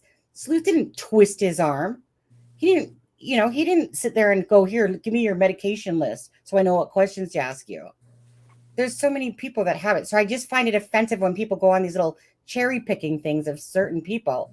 And yet, really? Because this whole freaking true crime is full of the hypocritical stuff, because there's so many people out there that have these mental illnesses that they've inserted, say, like Daniel Pearson, and that he was in a mental hospital or something like Right. that. My thing is like this. If you insert yourself, dude, all's fair. You inserted yourself. Nobody did. Mm-hmm. Well, right. And you can got it. agree to disagree. That's fine. Absolutely. Obviously, Carol. I just think that no one twisted his arm, right? We can agree to disagree for sure on this. I just think that everyone has the right to run and do their own channel the way that they choose. And you can disagree. You don't have to watch a channel. You can do all these things. But I think True Crime said it best. We are not the emotional police. Right. Yeah, and that, Joey, that's my understanding is he had him on several times and interviewed him, and so some people criticized that he was giving him a platform to it, but I don't know because I wasn't. Well, I'm not, I don't even want to get into Julian Powell because honestly, I'd rather actually bash Greeno, I wasn't bashing Greeno. I was would just rather. saying, but no, yeah. To answer chaotic, I'm free tomorrow. I'm going to a soccer game tomorrow night. But I should be home around 10:00. So. For what? Chaotic wants to have a conversation like off camera with me about something. So I said I see. Yeah. Yeah. Okay. She has some stuff she wants to fill me in on. Mm-hmm. It's just anyway, back on track here. Yeah. I think let me put it this way. At the end of the day, on Friday's live will be, again, just simply information that I didn't expect to get. I didn't expect someone to be a truthologist a little bit with me because most people aren't. So I was just like, thank you. I literally was not that's probably what shocked me the most, is that I needed to absorb what I read. Mm-hmm. And I was just really thinking, thank you. Finally, someone that's coming out with some answers. But my worry is that I have not sent it in yet. Okay. Because if this information was overlooked, and this is something more key to helping with the final piece, in a sense, right? It's plausible. It's possible. Perhaps, Mm-hmm. It just depends if it was overlooked truly or not. But is there a good chance it was? Absolutely. There's a good chance. Who knows? And why would they have gone out of your way to tell you something? Because my argument would always be like, unless they're lying. But why would they have gone out of their way to like message you and lie? But now, if you could just find out how those people connect to the ski mask family. Say it again. Now, if you could just find out how those people all connect to the ski mask girl and the ski mask family, right? It would tie it all together. Thank you, Just Pam. Thank you. 1 second, Stephanie. I agree 100%. You know what? I'm just hoping that perhaps after Friday, that maybe some other people can jump on board and help find out some more answers, in a sense.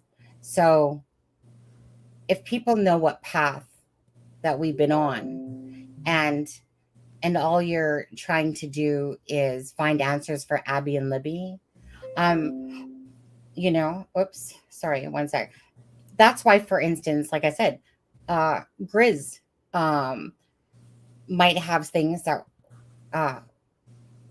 we don't have, that he knows, Right. And we might have, you know what I mean? And we might have, But Grizz, if you want to send me the stuff about Greeno, I would love to see it. Yeah. It's up to you. It's up to you. I mean, I'll put my email in the chat. Yeah. Or Messenger. I know Grizz knows that regardless, even if our BGs are different, that he always believed in the cryptic note as well, regardless of exact meanings, that this was the right path. Or you know what I mean? It was, yeah, it's the most right path going on, to be honest with you.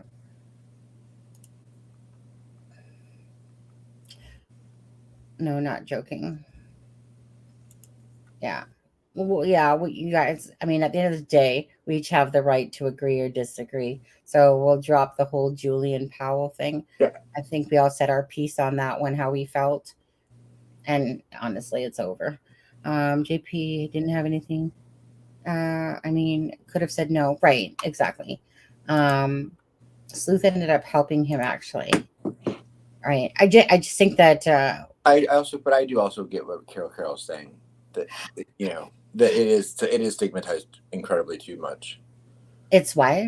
That mental illness is stigmatized too much, and so I do understand both parts of it, and I'm not seeing any of those things, so I'm not speculating on them. I just think that Julian Powell is very deceptive, meaning he's, whether or not, I mean, everyone has issues regardless. Okay. Everyone has freaking issues. Depends on what level. I'm not here to determine what level Julian Powell's issues are.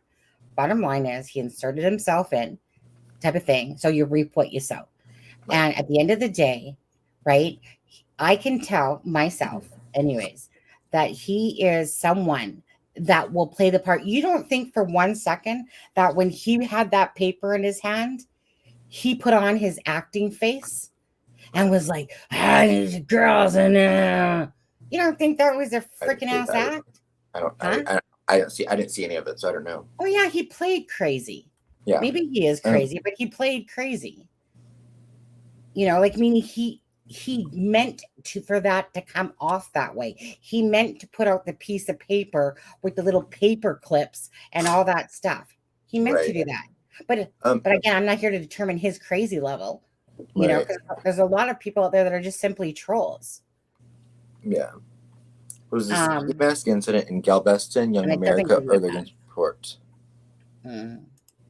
Mike also rang his friends to follow up, and he was obviously unwell. Again, we'll just leave it as agree to disagree. Again, it's never our right to tell someone how their morals should be or not be. Right. My morals are my morals, whether somebody agrees or not at the end of the day.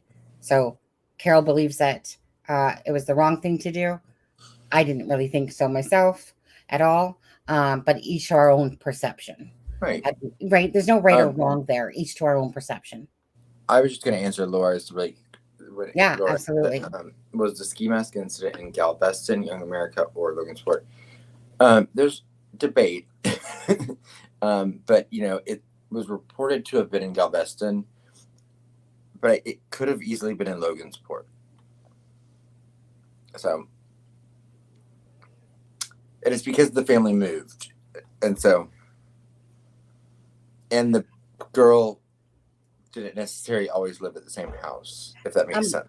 Yeah, and Mike, just so you know, go ahead. Sorry, Adam. Sorry, but no, and Mike said that's what we were talking about earlier. Is for me this is the thing that holds the key to every answer of the whole case. And I've been saying it for months, but it's hard because you're talking about a 14-year-old kid. Yeah. I was going to say to Mike, me and Adam and Deb, we're going to appoint you in charge of the ski mask incident. We're going to let you figure out that part and how exactly it attaches to Delphi. Okay. So that one's yours. Okay. Investigator Mike, right? New title. Just saying. So Me, Grizz, Adam, Deb, we got the whole, you know, cryptic note bridge thing covered. We might just have to move a few pieces of the chess puzzle, but we got that part covered. That's yours. Okay. Um, I've looked at I've looked at that ski mask incident. I know so much about all of you that should that I have just you should have told me. I would have you dived knew into that. it deeper. You knew that.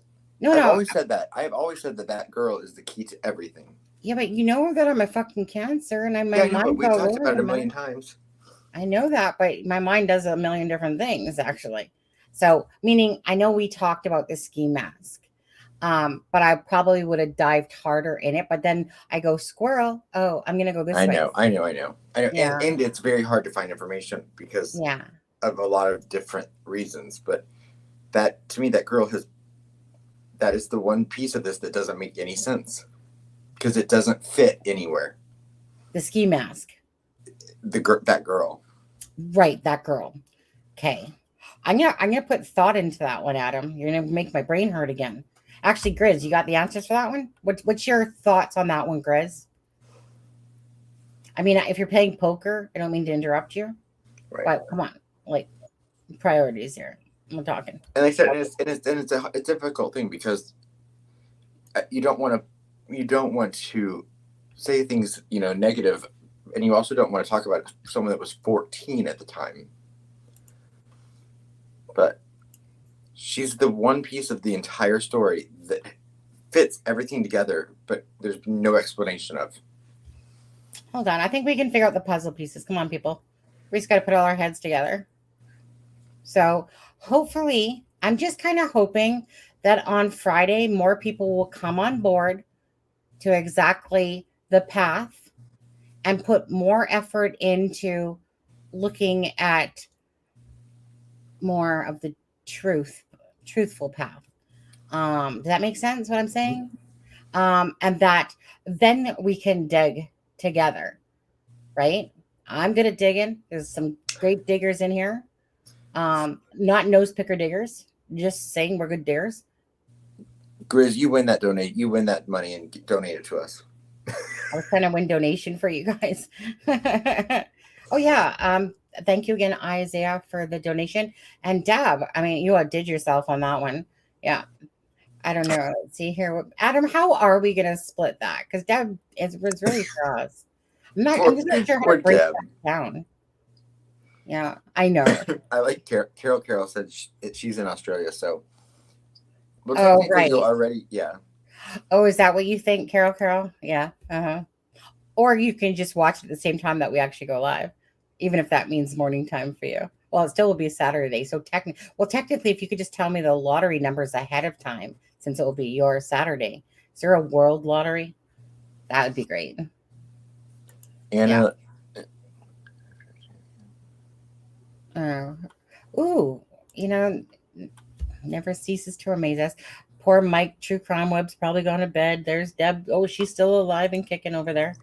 I think there are a lot of pieces missing about the ski mask incident. And I know a lot of the pieces, and there's still a lot missing. Did you reread Fig's interview? Yeah, but that wasn't with the ski mask incident, girl. No, but it talked about it a little bit. Mm-hmm. Yeah. I know who that. Yeah, I mean, yeah. So I'm like, I know who that is. I know who that was. But again, like I said, it's hard because they were minors at the time. Yeah. So. Yeah. You know what? The only thing that ever entered my mind was that it was Tony Klein that was the ski mask guy. If it happened. I believe it happened because that's what connected them. It was because of the ski mask acts, the ski mask, that's how they knew about the Anthony Shots account. So to me, that's truthful. Wouldn't you agree? That's what connected the case.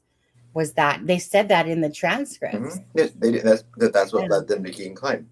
But what if someone wanted them to lead that into Keegan Klein? I don't think so. Well, I'm not saying that I think that it was made up. Yeah. I'm just saying Yeah. there's so many things about it that don't make sense. That to me, it's the key that connects every part of this case. And you very well could be right about that. There's going to be, I think, okay, you know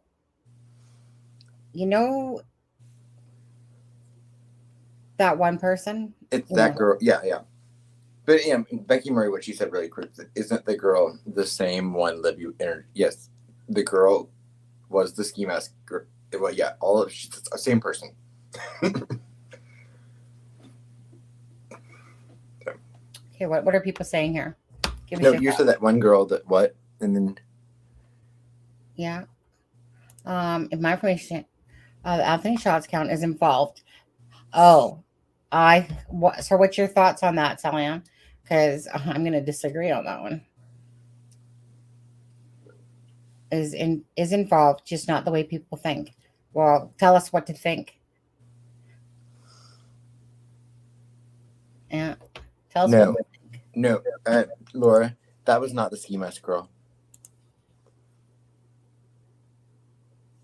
No, that wasn't the ski mask girl. No. Ski mask definitely wanted the phone, but did he come to do even worse?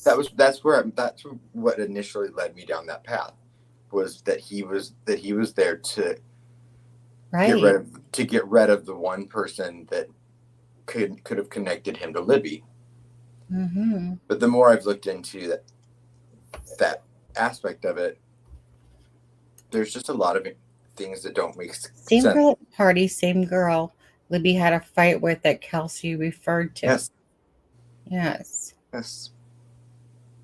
They fought it, and they were fighting over the Anthony Shot's account. Mm-hmm.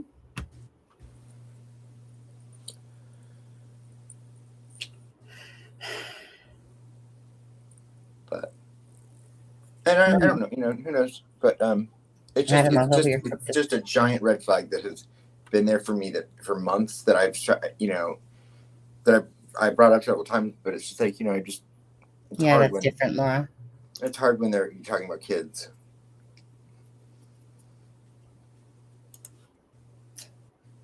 That's how Abby and Libby became close, didn't they? Who was that over? Remember? So Libby, I thought it was the band, wasn't it? Pardon? How did they become close over the fact they both played the No, it was something about a fight. It was about a fight with Libby had the girlfriend. They had an argument. They had a fight. She was falling out with one of her best friends. Yeah. And then they became close, Abby and Libby. Right. But that was all just in a week. So, I mean, I don't think that, I think Libby and Abby were already friends. And I don't think this girl was Libby's best friend. They were getting to be good friends, and I think they played sports together, even though they don't live in the same town. Yeah. Hence the factory reset. And let me go down the things. Sleepover with Libby girl. Oops, what does it say? Sorry. Sleepover with Libby girl the weekend prior. Mm-hmm. The weekend prior to the murders, meaning the one before that. So Tara's house, it was on the 5th and 6th or whatever it was. And then on the 11th, it was Tara's house, right? Yeah. The Friday. Yeah. And then she stayed at Allison's on Saturday. And right. And then didn't they go to a basketball? And the ski mask girl is not Allison. No.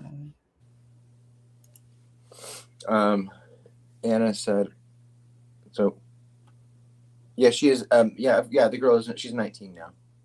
In my information, and she does not live in Indiana.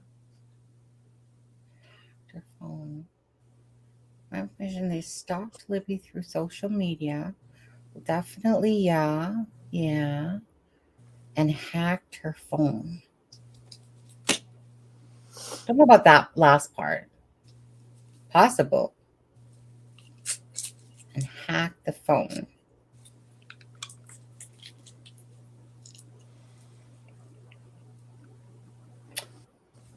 I'm sure that there's something. I mean, I'm sure there's something there. Puzzle pieces finally starting to piece together. I believe so. Absolutely. Hence the factory reset. You know that factory reset was because one of them, like whoever it was, asked her to do that. You know, whoever it was said do a factory reset on your phone. Someone that was part of it. You know, whether it must have been probably the Anthony Shots account. Right. Yeah. And Joey, I am no way saying that girl had anything to do with their death. I'm just saying that I think she's the key to it all. Right. Well, she's the key for tying. Right. I think she is the key to tying it all together. And she has some very, in her family, you know, her family is very interesting. That I would not. Mm. Kind of like Elizabeth Cook's family. Mm-hmm. No, Lyric Cook's family. Yeah. A lot of drugs. It kind of reminds you of Delphi somewhat. Yeah. I don't know the Darren Schuler Miller case. I don't think. I don't know if I'm familiar with that case. I don't know. Yeah, I've never heard of it. I'll have to look up though. Of course, everyone knows KK's phone research, the address. Okay, yeah, because what was it about the address again? So he knew the family. He knew where they lived. So he why knew did the family? He said, why would he have to look up the address? Yep. How was it exactly worded, though, Adam? I can't remember exactly how it was worded. Okay, but he knew the address, and he'd even had a he'd even had a little bit of a about that relationship with the family member of the girl. So I don't, Of course, everyone knows KK phone researched the address. No. So this in saying that, it's not KK, but it's. Well, we know that someone on his device Googled that family's address on the 19th. On the 19th. Okay, so it was the 19th? That someone Googled the address, and then the 20th, the ski mask incident happened. But why would Keegan Klein needed to have Googled their address when he knew when he knew it? Right. So this is where the secondary person comes in for the phone. Right. But his dad would have known their address too. So right. So that's what. Right. No, and I don't think, to be honest with you, I still don't feel that whole vibe of Tony Klein. Yeah. Still not really feeling the that girl's whole vibe. family. Yeah, the girl's family knew the Kleins. They knew the Trexlers. They knew the Tituses. The Tituses. They knew all of them. That family knows a lot of people. What do you think about Mr. Dustin Rippey, the one that just got arrested not too long ago? Mr. In jail for. I don't know. I'm just trying to think of that secondary person would have Googled the address on how to get there. Right. So it was probably more so that this is where, just thinking out loud, that the girl had information on that phone. And they probably tried to get that phone, is maybe a very plausible thought. And the person or persons were truly trying to get that phone or something from her, because it probably had stuff that they didn't want out there, but that didn't obviously it went the wrong way. So it would be that secondary person that was obviously part of the killings of some sort. something to do with the killings, I would think. I'm going to have to think about that exactly, because I never really put that much thought into, I know, like, the ski mask stuff, yeah, came up. The B family for sure, on the radar there. KD knows the B family. Yeah, you know what? That would probably tie my little bastard into that, to be honest with you. And Like, I know he knows. I can't even say this. I'm like, I can't. There's things like there's other things that I can tie, but I'm like, because who made comments about 14-year-olds on social media, and who was 14 at the time?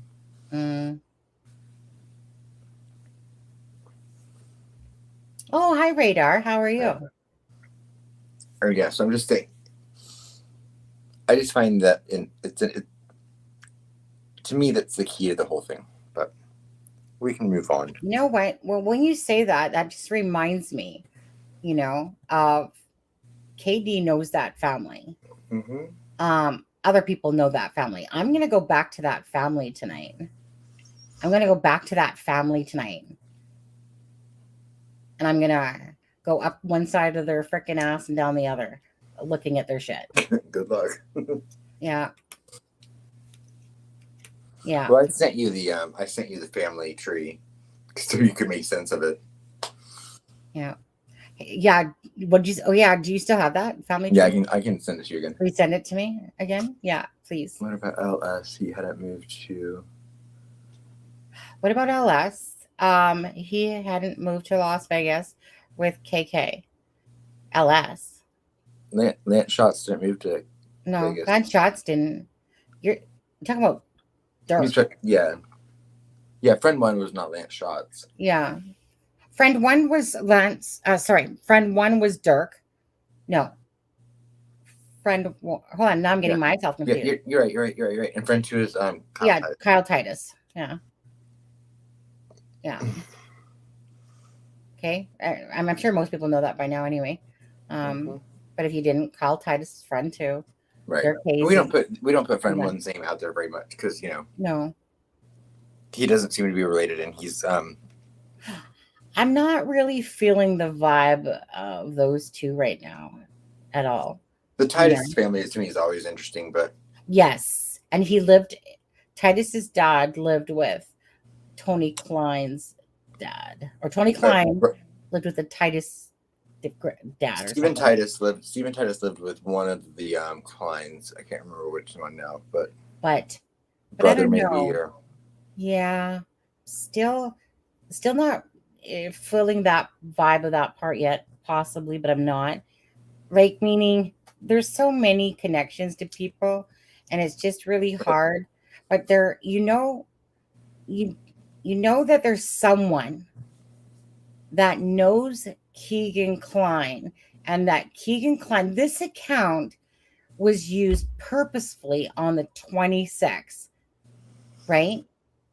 And I always cannot help but feel that Garrett Kurtz was having that conversation on the 26th. Meaning, it just seems odd to me about the 26th, because we're talking about Boxing Day.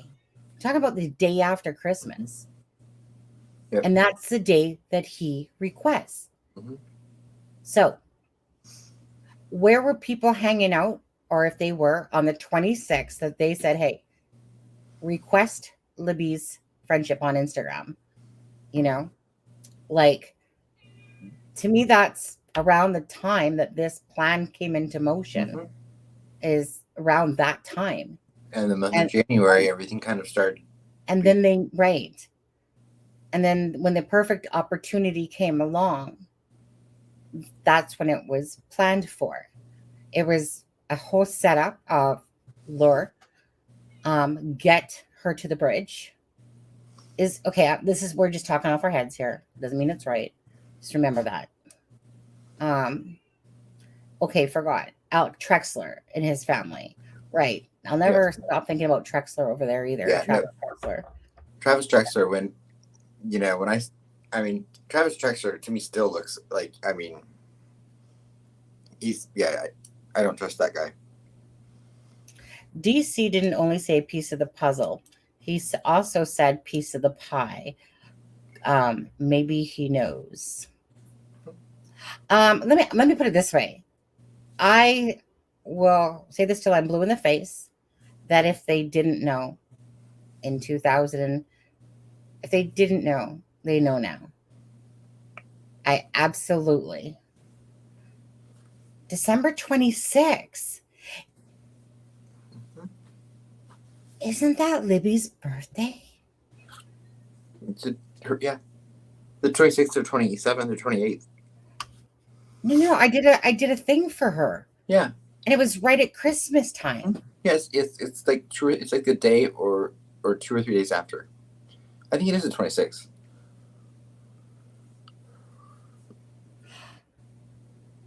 I never thought about that. It's only because I'm trying to connect the 26th with Keegan Klein. Is it? You guys confirm it for me? Confirm that it's December 26th? Well, Deb said she did. No, someone said it's the 26th. Okay, Deb, I believe you're right there because I remember I made a video for me. Really, really, really. Did your cat just go meow? Yeah, that's bad. So that's because they're saying I'm hungry, and I'm like, bitches, I fed you like a couple of, well, actually it's been a while. 4 hours ago. 4 hours ago. Yeah. Okay. So Anthony Schatz requests her account on her birthday. On her birthday. Happy birthday, her. Right. Now, unless she was talking to him on was there a different app that ever came out that he had requested her friendship prior to this, or no? I don't think so. I mean, we don't know. One of his charges for like the CP thing was the obstruction of justice charge came from had a different date on it than all of his other charges. It was dated in May of 2016, but I think that has to do with some of the kick stuff. He created the Anthony Schatz profile in July of 2016. Correct. And then the Instagram Anthony Schatz account in July of 2016. And then, as far as we know, he requested Libby on the 26th of December. I think her birthday was the 27th, but I could be wrong. Oh no, definitely. I'm not gonna disagree with Deb though. Yeah, people are saying 27th. Except for Deb. It's right there. It's like I said, it was the 26th, 27th, or 28th. I know it was one of those 2 days. I just remember it was right around Christmas. I was like, oh shit. You know? Hey, what? Come here, sucky tit. Okay, maybe the whole mask story made up to cover her involvement. I'll be right back. No, it's the mask. Okay, the mask story made up. Yeah, but the whole reason that they connected the case with Delphi was because of the call-in for the mask incident. Like, it doesn't seem like it would be made up then. Okay, just looked at the okay, Deb. Okay, Deb. So Adam, just so you know, Deb's wrong sometimes. No, Deb is always right when she admits that she's wrong. Okay. Yeah. Go ahead. I've heard there's a police report over the ski mask incident. I can't find it, and I have looked and looked and looked. Oh. I've listened to the police scanner from that entire day in Galveston and Logansport, but I'm not saying it didn't happen. I'm just saying I can't find anything, right? I can't find anything. So if someone has that proof, I would love to see it. Not because I suspect it didn't happen, just because I would like to see it. So remind me exactly what happened. So basically, someone with a ski mask shows up at the house. Mm-hmm. And who calls the police? the girl saw them. She was getting off the school bus. She saw them looking into the Right, bedroom that window. was it. She saw them, right. And then it got reported. And her family says it didn't happen because she was inviting him over to hook up with her. Remember, Okay. she invited Anthony Schatz over to hook up with her because her parents weren't going to be home. Right. 7 days after her friend was murdered. Right. And then came home. There was a ski mask person looking in Right. the window. And then all we know of that is there was a police report filed, they said, and that the police told Keegan Klein that's what got the ball rolling on the child porn stuff the first time, because that's what led them to Anthony Schatz. It was that girl. Right. Carol, we don't need murder sheets. We don't need murder sheets anymore. We're good. We got this now. And trust me, Murder Sheets has reached out to that girl and that family. I know they have. Yeah, of course. Yeah, absolutely. Wonder if Fig ever re-talked. Because she was going to find out which house it was for sure. Because do you remember she said that wasn't it? Because I remember the girl said in her interview, well, I doubt it Not was the ski mask girl, not the ski mask girl, but the family member of the ski mask girl. Yeah, right. She said, I don't think it's didn't she say I don't think it's Logansport. She goes, because there's no windows on the bottom floor. So maybe There's it no was a bedroom. lot. She said there were no bedrooms on the bottom floor. Yeah, no bedrooms. But who? You know what? I'm gonna dive into the it would, but the bee house but too. that house, and like I said, and it can be tricky because the girl lived at different houses at different times. I know, Carol. So we got this though. We got this. she could have been at her mom's house that it happened. She could, so you never, I don't know. It's just an interesting. To me, it's just it's the thing that has to tie it all together because it's the one piece that doesn't make sense. Yeah. But Ellie already knew about Anthony Schatz because Kelsey called him.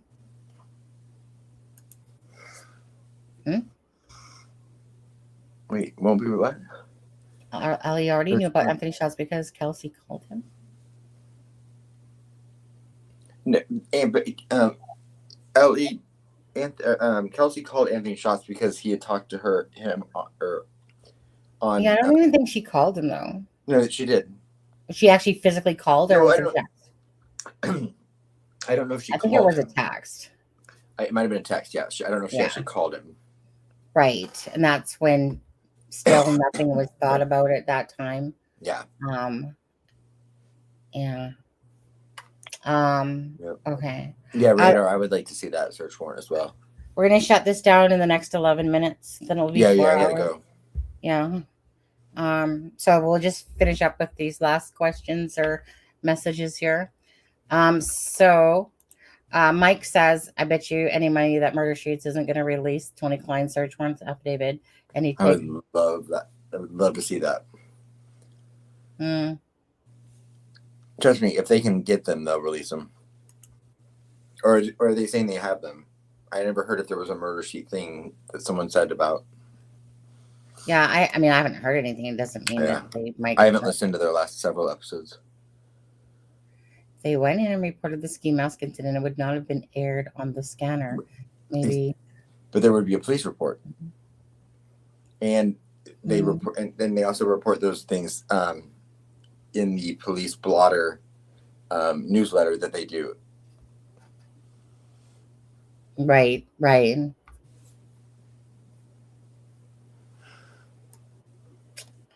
I don't know though that, I think about the other two ski mask incidents. If it wasn't for the moms, I don't know that anyone would have really been aware of that. Not to say that there might not have been a report, but just meaning that if it wasn't for the moms posting about the ski masks incident, we probably never would have heard of it. The other two. The fair news one, they have reports. you look through those reports for the dates of the 19th, 20th, 21st, all those dates. You won't find any report in there about it.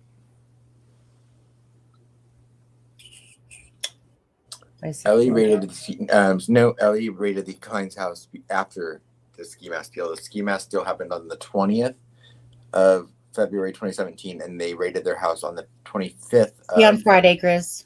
Have a good night. February, and then again in August of 2021. Right, and she was a minor, and that makes it that much more complicated, of course. But usually they would just say there was an incident involving a minor.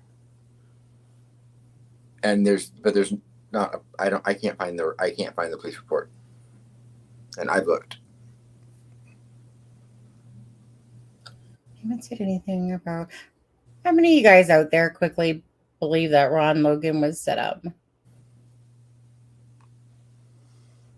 Just quickly, as we're looking at questions here. How many of you guys think that actually Ron Logan was set to be framed?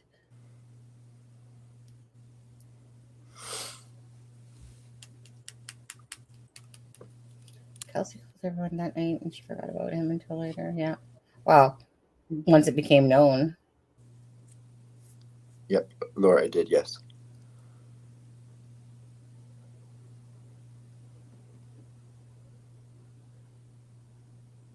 I think so too. Sharon, I hope you're feeling better.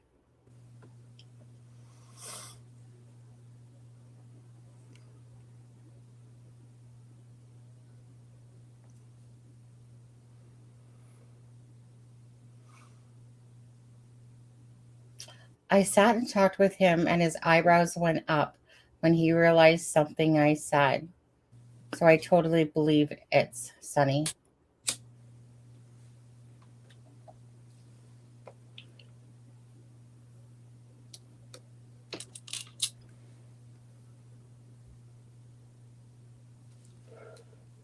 Do you think he was set up, Sonny? Yes.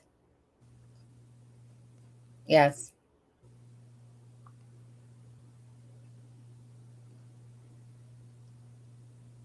It was done on his land for a reason.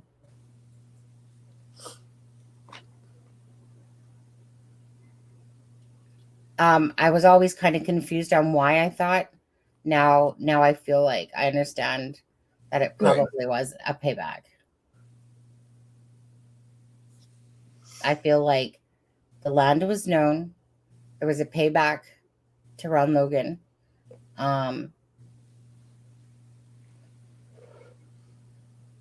Yeah, like meaning not just say Derek. And that does, like I said, I don't even want to sit here and claim that Derek is the actual reason. It's possible, like it's very plausible that Libby was chosen for this reason. It makes sense for the most part. Maybe Libby was annoying, and you know, they knew that the kids were going to be out of school, and they wanted to frame Ron Logan. Okay. For payback. You know what I mean? Yeah, absolutely. The possibility is there that the girls were walking, and it could have been those girls or anyone, but the point that day could have been to set up Ron Logan.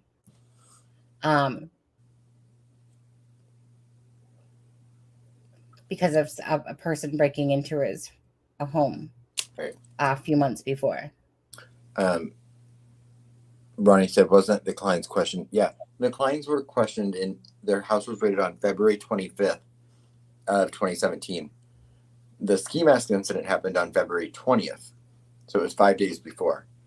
And then Sharon Parker, I took the Paxlovid when I had COVID, so I hope you do well with it. But what the Ron Logan stuff, I don't know. Okay, let me put it this way. Because of the fact that Libby's phone was the target for to talk, it's not as plausible, right? Mm-hmm. It doesn't make as much sense. If it was two random girls or a random girl no matter what, and it was to frame Ron Logan. I think that doing it on Ron Logan's land and try to make it seem like he's the one that committed these murders, but I still believe that the target was Libby. Right.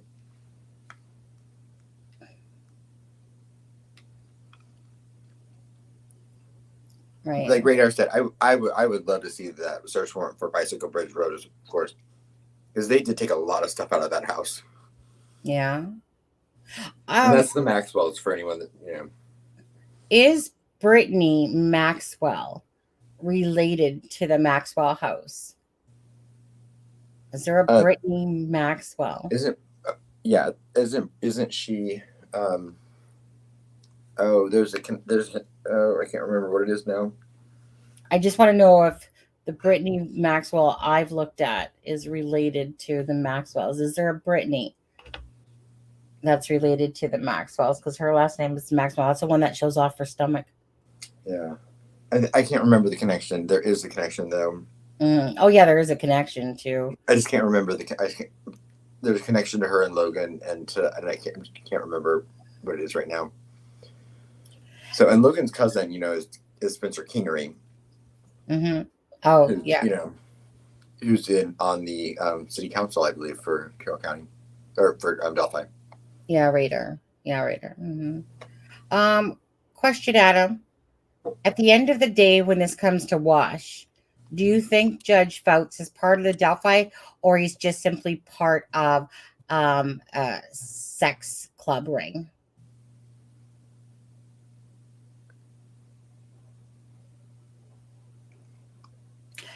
I think that Curtis Fouts is self-serving and a part of anything that's going to benefit him. Oh, self-serving, absolutely. And I think he would do whatever he had to protect his.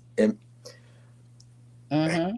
But whether he was directly related to the killings, I don't think so. Either way, he's a piece of shit. Right. You know, he's a piece of shit that needed to be called out. I guess when you look at just all the people that you think are involved in this, and then you see his name attached to everyone's freaking name on a court case, you just can't help but go, like Ashley Garth with her uncle. Well, why was that one case dismissed? Why are all these little cases getting dismissed? Like, there was one I was looking at that he did, and then all of a sudden it was just dismissed. He had all these charges. This one person I'm speaking of. Maybe he's a really good lawyer. I'm kidding. You know, right. Yeah. No, he was a judge at that point. Oh, yeah. And I'm just like looking at this going,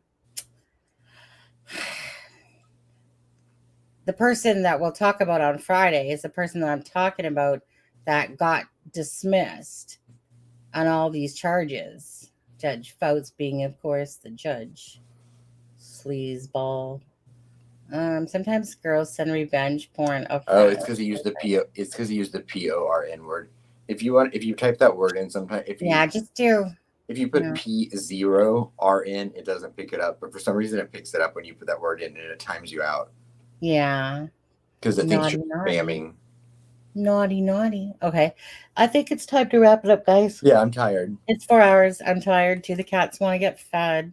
But we appreciate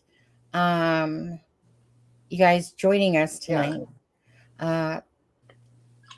And if you guys could just hit the like button for us, that would be great. Again, thanks to Isaiah. Thanks to Deb for your super chats. We appreciate that as well. And if you do want to become a member of the Facebook group, which is a private one, just become a Paw Patrol member. Yeah. Carol, I've not heard that KK was related to Kay Weber, but I'd not heard that. Related to? Yeah, to the Weber family. I've not seen that connection. No, I haven't seen it. No. I've seen a Weber name related to douchebags, but yeah. Did we ever hear about forensic? Brad, I think his name is Brad Weber. Was somebody I came across yesterday? Is that the guy's name? Isn't it Brad Weber? Yeah, Brad Weber. He was on some douche's Facebook. I was looking at yesterday too. Well, because it's Brad Weber. He just held those two girls hostage. He just held those two girls that were trespassing on his property. Yeah, but he was on Slimeball's friends list. I remember seeing that yesterday, and I was like, "Aren't you the Brad Weber, but I didn't overly put too much thought into him because honestly, my mind goes a mile a minute. I'm literally looking at this person, then this person, and the next thing you know, I'm about 5 or 6 levels down, and then I have to work my way back to remember how I even got there in the first place. You know, because we all do it. Yeah. Yeah. So, okay, you guys. So we'll wrap up everything. We'll wrap everyone up. So yeah, we appreciate you being here. Mm-hmm. Yeah, and so tomorrow's the 30th, I guess. Yep. Yeah, I guess I got stuff to do. Last day of the month, isn't it? Tomorrow. Yep. So yeah, thank you guys. Take care. God bless. Have a great night. Good night, all. Great podcast, Sunny and Adam, and thank you. I cannot put this. I can't put the family tree out there. One, I did not make the family tree, and two, it's got too many. It's just got too much information. It's just because all of those people could have nothing to do with it, and I just don't want to blast that out there. Yeah. Is it in our private group, or you don't feel comfortable putting it? No, I'm not going to put it even in the private group because I don't. Because they've done nothing wrong, and I'm not going to put a victim that's out there. I just think that they're the key to everything. Yeah. Okay. My eyes are freaking burning now. Yeah, I know. Okay, guys. Have a great night. Thanks for joining. Everyone. Take care. And broadcast.